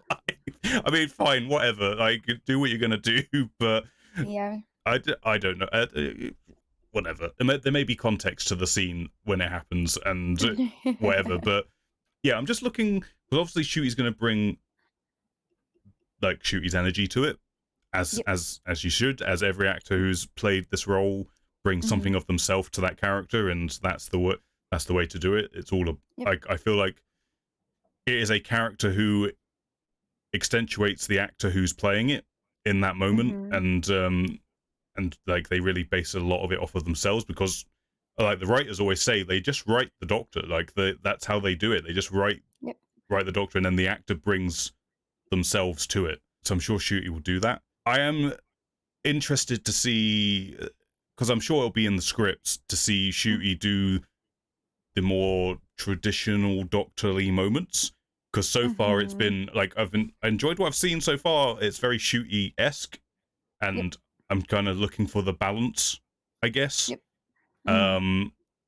But in that radio interview we were talking about, something that has me slightly concerned, and it may be an over-exaggeration, is that Shooty described the 15th Doctor as being cheeky and flirty, which just instantly gave me a flashback. It's gonna be the 10th Doctor all over again.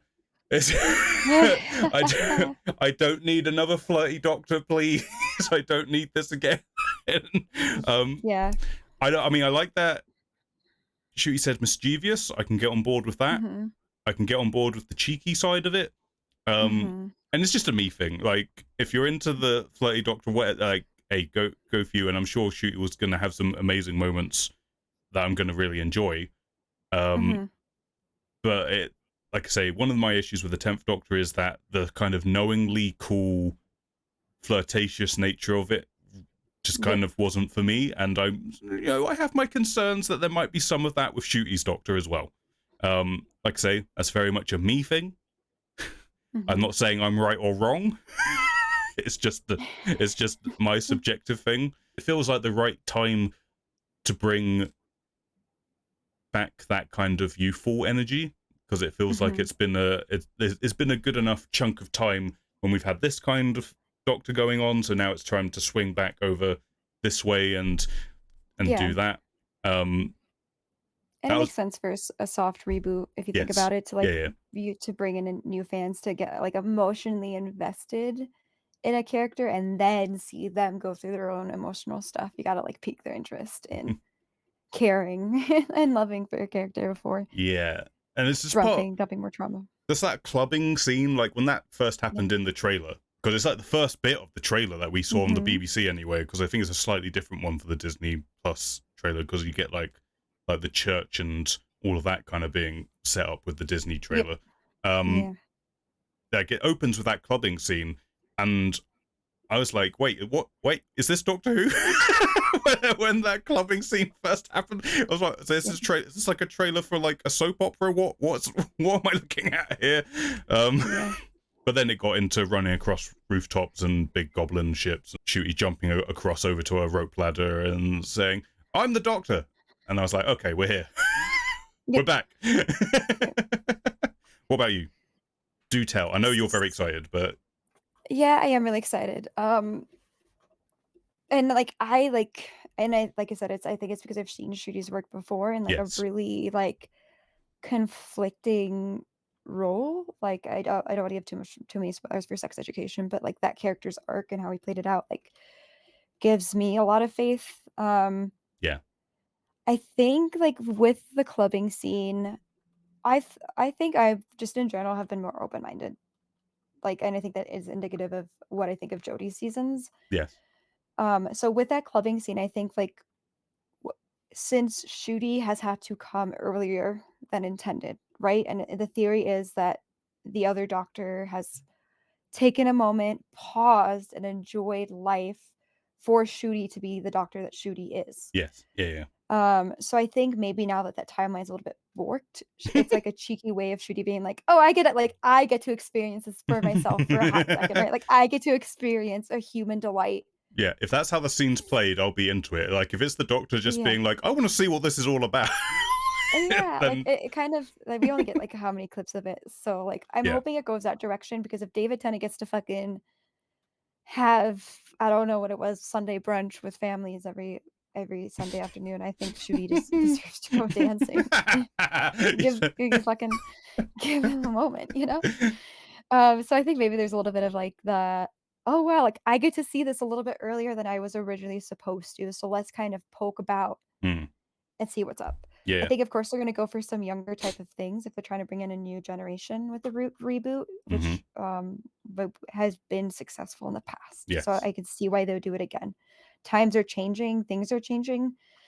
So I think it's also kind of like indicative of like we're gonna see the doctor in a skirt and who Yeah. cares? Like just get it out now and leave it be. And it's like sexuality is not the first time it's been discussed ever, right? Like it's been discussed many times, I think, eh, within the doctor's recent, like this new era of the doctor that I don't think everyone really understood it was being discussed because it was like so like quick and no one gave it a second blink because other things were happening. Like you have Capaldi talking to Bill about sexuality a little bit.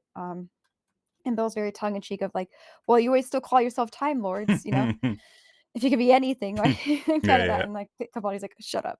Um, so there's yeah. been moments where it's been discussed, so it's not groundbreaking, No. and maybe this is the kind of way of saying, like, "Get out of your system, we don't give a fuck. Hmm. Moving on," you know? I hope that it's a moment of that doctor kind of just enjoying life for a second Yeah, because holy shit, what an intro to come into. But yeah, I'm excited. I th I think Shooty is very kind of like, reminds me a lot of Matt Smith in terms of, like, having the silliness of yeah. the Doctor a little bit. I think Shooty, like, from what I've seen, is a little bit more mature of that because I feel like Matt Smith's Doctor is just, like, scrambling about to be like, just, Hmm. what is this? What is this body? What is this body craving?" Where Shooty kinda came in a kind of a different perspective of that, but I think it's the things that made me love Matt Smith, I see a little bit with the potential there with Shooty. Yeah. Um, and yeah, I'm excited for it. I think it will be good. I think no matter what, it's going to be different. It already has become different. So there's going to be things that probably weren't originally canon that are gonna be thrown in there. We're trying to attract a new crowd Yep. and a new time. Um, so I think there's gonna be some things that we're not used to seeing, but I think if anyone can pull it off, I think Shooty can pull it off, and I'm excited to see the companion relationship. And I know Shooty upset people last year by using they them pronouns for the doctor, but in reality, it's a fucking alien. Like it's like I think there's just gonna be so much kind of discussed. Sorry. Oh my Nearly died. you just Oh god. peppers. I No, saw the panic in your eyes, I not was trying realizing that like this is even you on top of it. I don't want to throw you off what you're saying because it's good, and I No. was like, don't sneeze. It's gonna happen. No, it's okay to sneeze. It's okay to sneeze. That is something that you should do if you need to. But yeah, I think like in the essence of trying to gather a new crowd and do the reboot, I can see why there's a little bit of that flirty cheekiness. Hmm. Um, and yeah, I think it'll just be interesting. I understand your fears and I get your fears. I didn't really mind that too much with the doctor. I think the doctor was a little bit.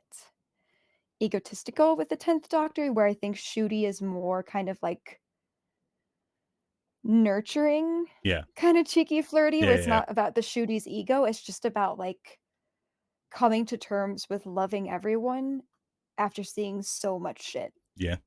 And like we can only see how it's gonna play out, right? We have no idea. Yeah. We don't know such a small one. Like we saw from this episode, The Giggle, Mhm. I am liking how the 15th Doctor is, like you say, has this emotional maturity of I just want to care about Yep. you, and I want to Yeah. help look after you and do what I can to help you. Um, so I'm all for that stuff. I don't know. I think if I can get to the bottom of what it is that about the clubbing stuff is, I think it's just that Mhm. I don't see the Doctor as a contemporary character, Yeah. if that makes sense. Like Yeah, of course.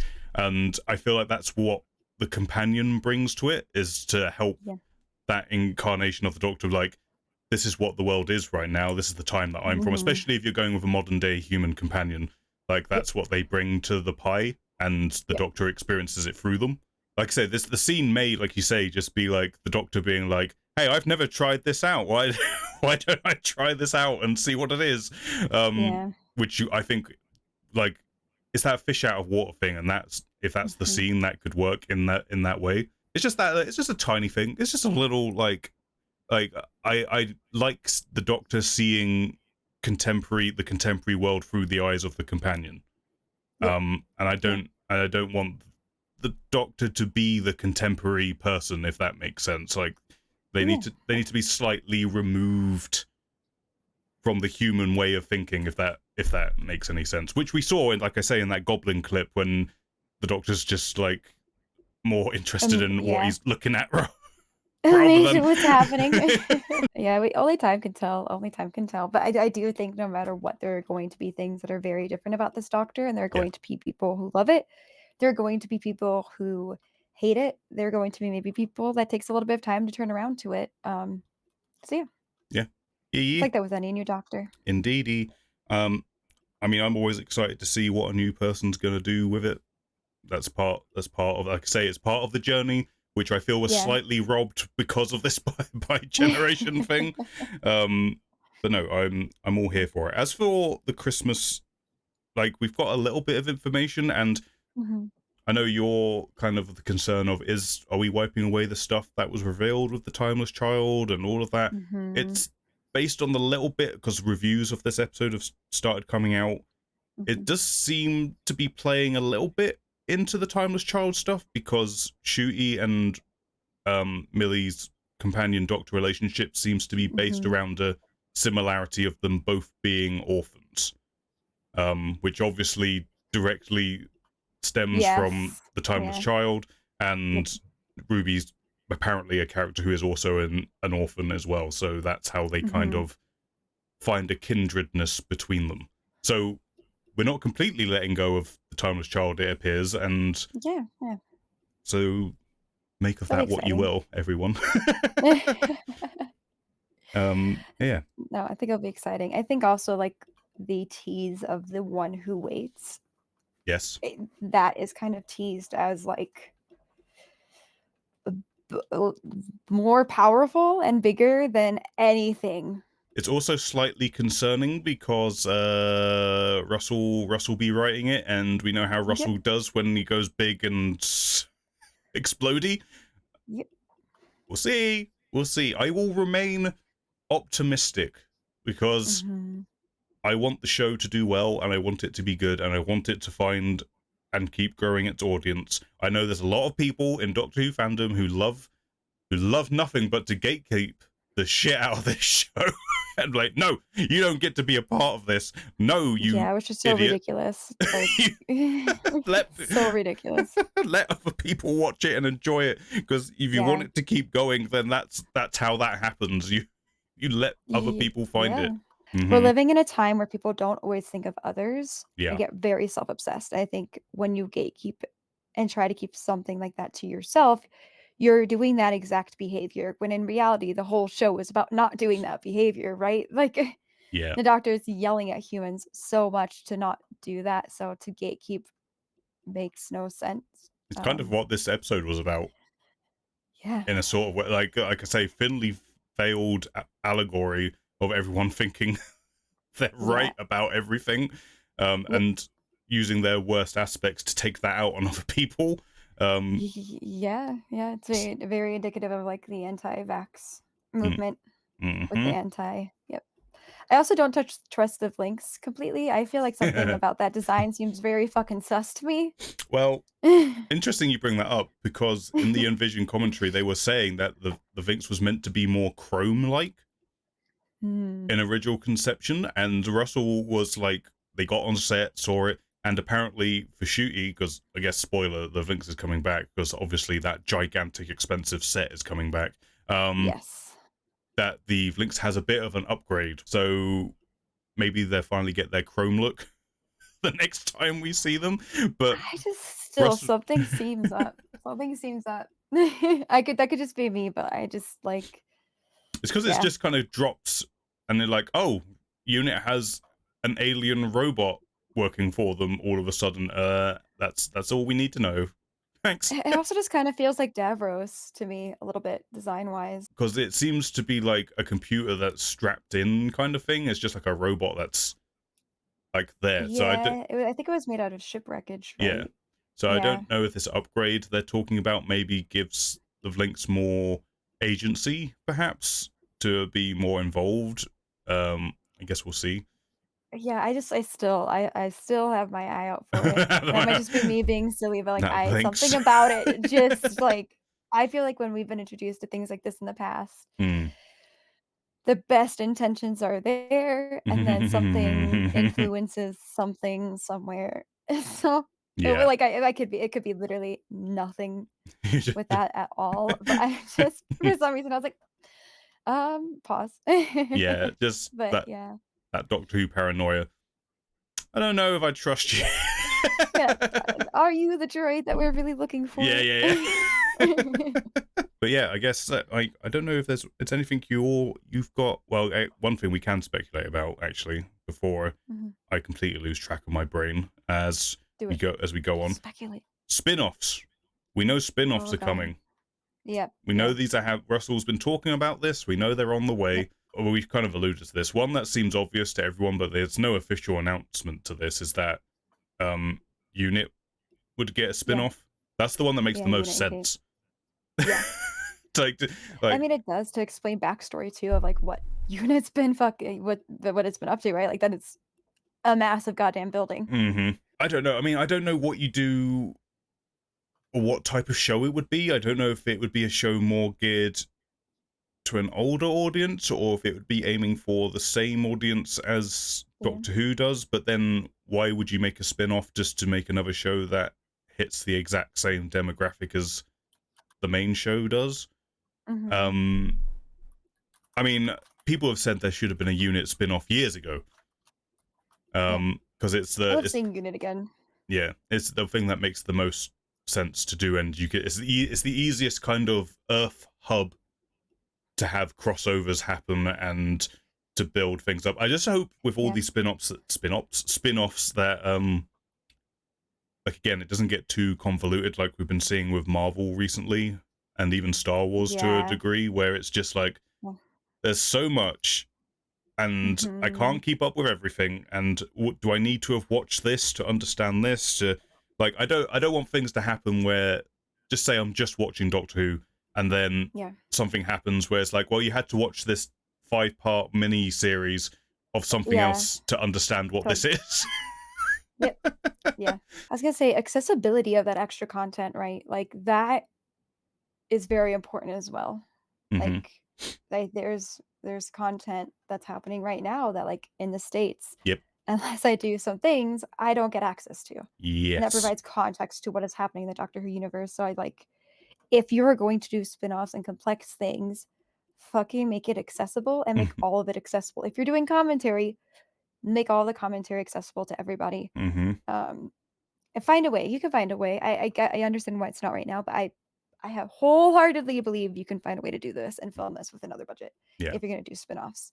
So I think accessibility is a big thing that like could block gaining context on some of the stuff that is happening. Yeah.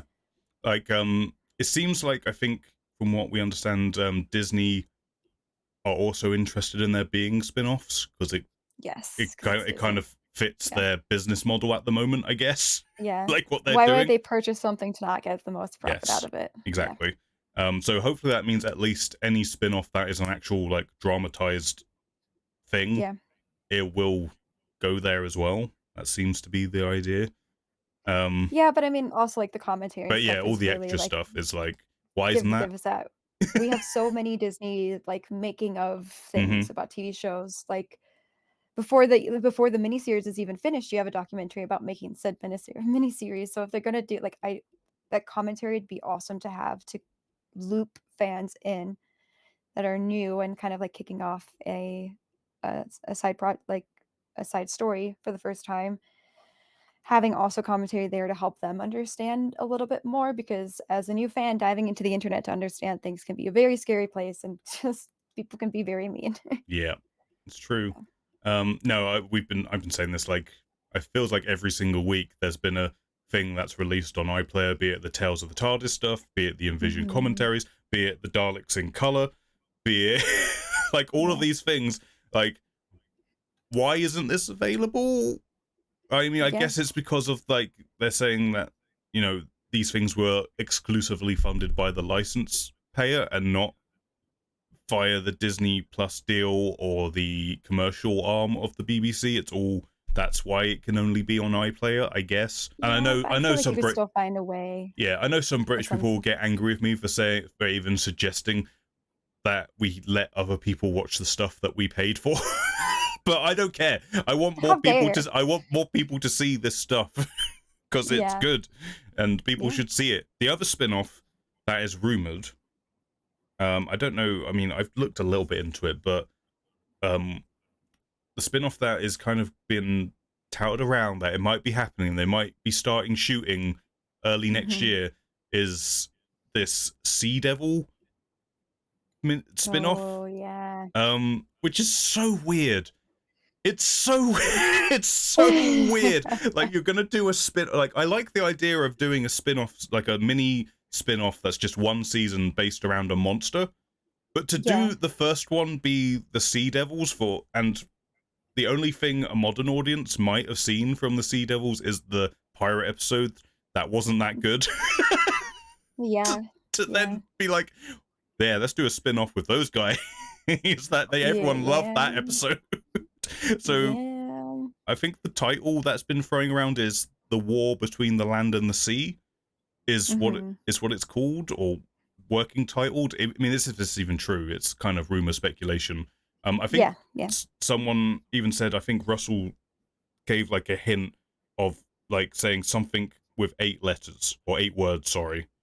And I think that added up to 8. Mm. So it kind of gave credence to it being a thing that existed or something along the lines. I might be getting that wrong, but Yeah, yeah. wild. I can't, I like, it's a choice if it's true. Yeah. If that's, if It's so, a choice. someone, I don't know if who's running, if someone came to Russell T Davis and pitched a Sea Devil show to him and blew him away with the idea, like, fair enough, Yeah, I guess. yeah. If they did that. I mean, I love Sea Devils. I don't think they were done particularly good justice in that pirate episode. No, but and, like, that episode had so much potential as well, like, it was a Mm-hmm, cool concept to mm-hmm. apply Yeah, to the Sea Devils. The absolutely concept was. itself was cool. The writing, The not directing. so yeah, not so much, not so much, but it was a cool concept. Yeah.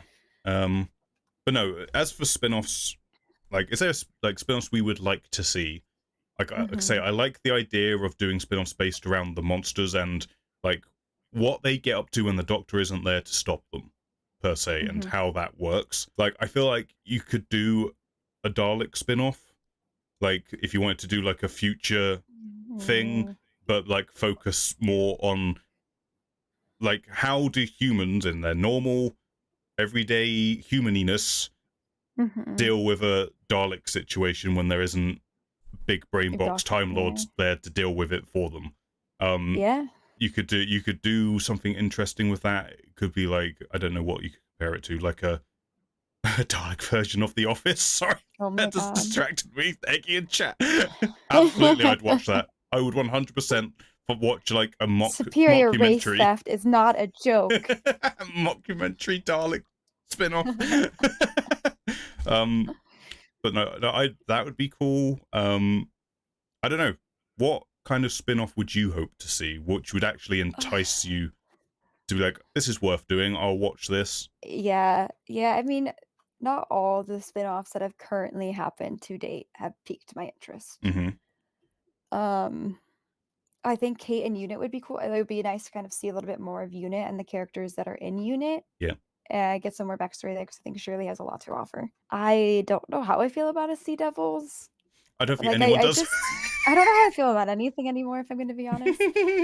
I think yeah, just so much has happened, so much has happened. Like, maybe a spin-off a little bit more about Davros would be really interesting since we've Yeah, kind of do hinted that. at, like, Davros was humanoid Yeah, once and was something with feelings, yeah.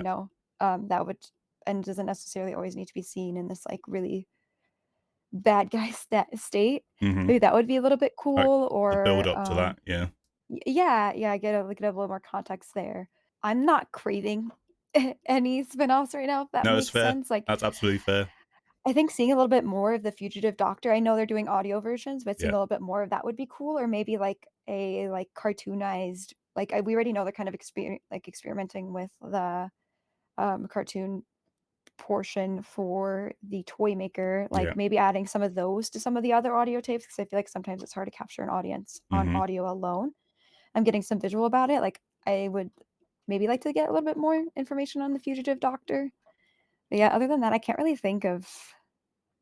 It is weird, I isn't it? think of Because anything at this moment that I'm craving to get answers to. I mean, it would be really cool to at some point see the Doctor's true parents. That would be cool could be in interesting, whatever but capacity. would it give away too much? Is the only thing. This is the thing. Is that the weird thing Yeah, about Doctor Who is that it's clearly such a vast universe where you could tell all kinds of stories, but yeah, the the hook is that like Doctor Who is always better when the Doctor is in it. So yes, how do you make a spin-off in that universe that is just as interesting? Um, yeah, yeah, it's kind of the thing. I feel like Unit has enough of a legacy and a history within the show that it feels like a natural thing that you can spin off and have have fun time with, and maybe gear it towards a slightly different audience than the main show, and you can kind of make that work. I can't get over if the Sea Devil thing turns out to be true. I will my be brain can't. amazed. My brain can't process that in the slightest Hmm. right now. I'm not gonna lie. I mean, like obviously, someone who's passionate enough to create something in general Mm. for everything that's been created. Um, my brain just can't even process what that would look like. I think Yeah. maybe getting through the Christmas episode and then I can process Yeah. what spinoffs Yeah. might look like. But we've been having all this build up to Shooty. I just can't even think about Yeah. spinoffs right now. Like, Yeah, it's fair because like I feel like when we get this Christmas special and then mhm, Shooty's first season in I'm gonna guess the spring of next year, that's probably be when it starts. yeah, Um we'll have that's really Russell's new era more so than these three specials, so it's gonna yeah, be a lot more easy to sort of see, okay, I sort of see where he's going, what direction he's taking everything in. So it might be easier to kind of get a better idea of what he might do after we start seeing that stuff. Bring on Christmas, bring on those goblins and their yeah, song. Uh, I'm excited to see Shooty and Millie do their thing. yeah. Um, what that all is and where the story goes next. So Mhm. yeah, I'm excited. It's only a couple weeks away, I which is know. just fun. Imagine having Yeah. to wait. Imagine having the giggle happen and then being Oh, I'm told. already pissed I have to wait 2 weeks. I'm like, "No, I need resolution now. My god. You're just gonna let me sit in these things for 2 weeks." I don't know if we're gonna take a week off from this next week, or if we can. I guess if we have an idea of what we can do an episode about we'll be like, oh, we've got an idea, we can do this. We'll do something to bridge the gap. But we may take a week off and then obviously come back when what's this? I think it's called The Church on Ruby Road, I think is what the next episode's called. Something like that. And then obviously we'll come back and do that. So, faithful viewer of YouTube and live viewer of Twitch, we might not be back next week, but we will be back to review Shooty's first proper outing and do all that. I'm excited. I hope you're excited as well. I think sometimes I've gone into Christmas specials. Like I'm not a Christmas person, so I feel like sometimes I've gotten into the holiday specials of like, oh god damn it, you know, like I don't really want to talk about Christmas yet again. But for Doctor Who, I will say like some of the holiday episodes have had some really important moments in them. Yeah. And really emotional moments that take away from the overly Christmas type theme, which I appreciate. Because I'm not a Christmas movie type of person. No, I mean, I always take the Christmas specials with a kind of with like a pinch of salt, because I think the writers kind of give themselves a bit of leeway. Hey, it's Christmas, we can do something that's a little different to our normal fare, and a bit more tongue-in-cheek and stuff. But I hope Russell doesn't get carried away and remembers this is Shooty's first outing, so let's make a good impression and let him do the talking. Let Ruby, Millie come and make an impact as well. All of that good stuff. So I have faith. I think Russell knows how important it will be. In the past, when you've kind of had a sad feeling of saying goodbye to a doctor, I feel like I don't have it as much this time. Not in the sense of like the whole by generation thing. Aside from that, like we've already said goodbye to Jodie. Essentially, there's been time there, so it's kind of just exciting. For a new doctor. Yeah, absolutely. Will we get Kylie Minogue back for another Christmas special? Well, based on Russell's current thought train of we must make everyone happy, I won't be surprised if we get the 14th Doctor going up to space. Where's Astrid? Let me get that Stardust and let me reform her back into Kylie Minogue. I honestly would not be surprised if that happened at some point. I wouldn't be surprised by anything anymore, honestly. Oh, dear God. I do think it'll be interesting to see what kind of creatures we see, because we already kind of got like the more mystical thing with goblins. What a mystical, maybe like fantasy, I think.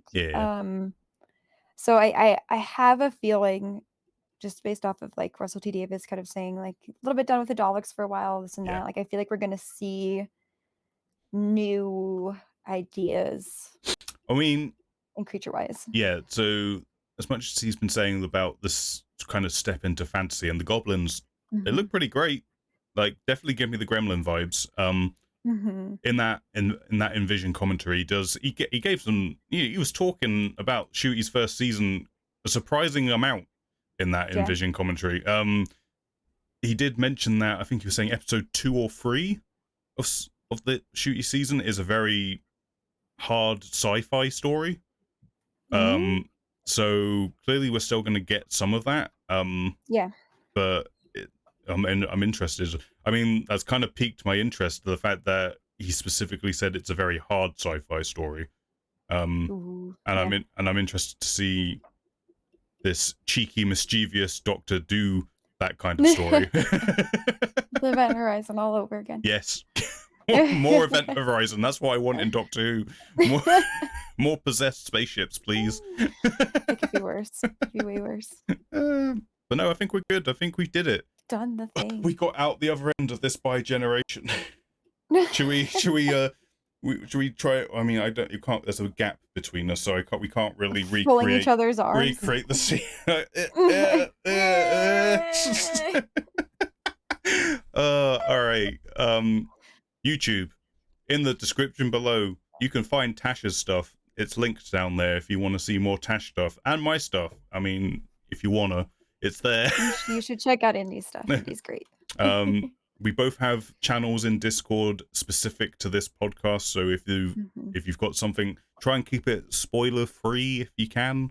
Or just mark spoilers. Or mark spoilers, either way. If there's something you feel like it's worth discussing, you can drop it in there. If you've got any questions, queries, comments, you can put it in there. All that good stuff. But yeah, this is good. This has been a good time. We successfully did our mission of let's review these specials, do a podcast about it, and we did it. We did Go it. us. Oh my gosh, I've been trying to hold that yawn in for so long.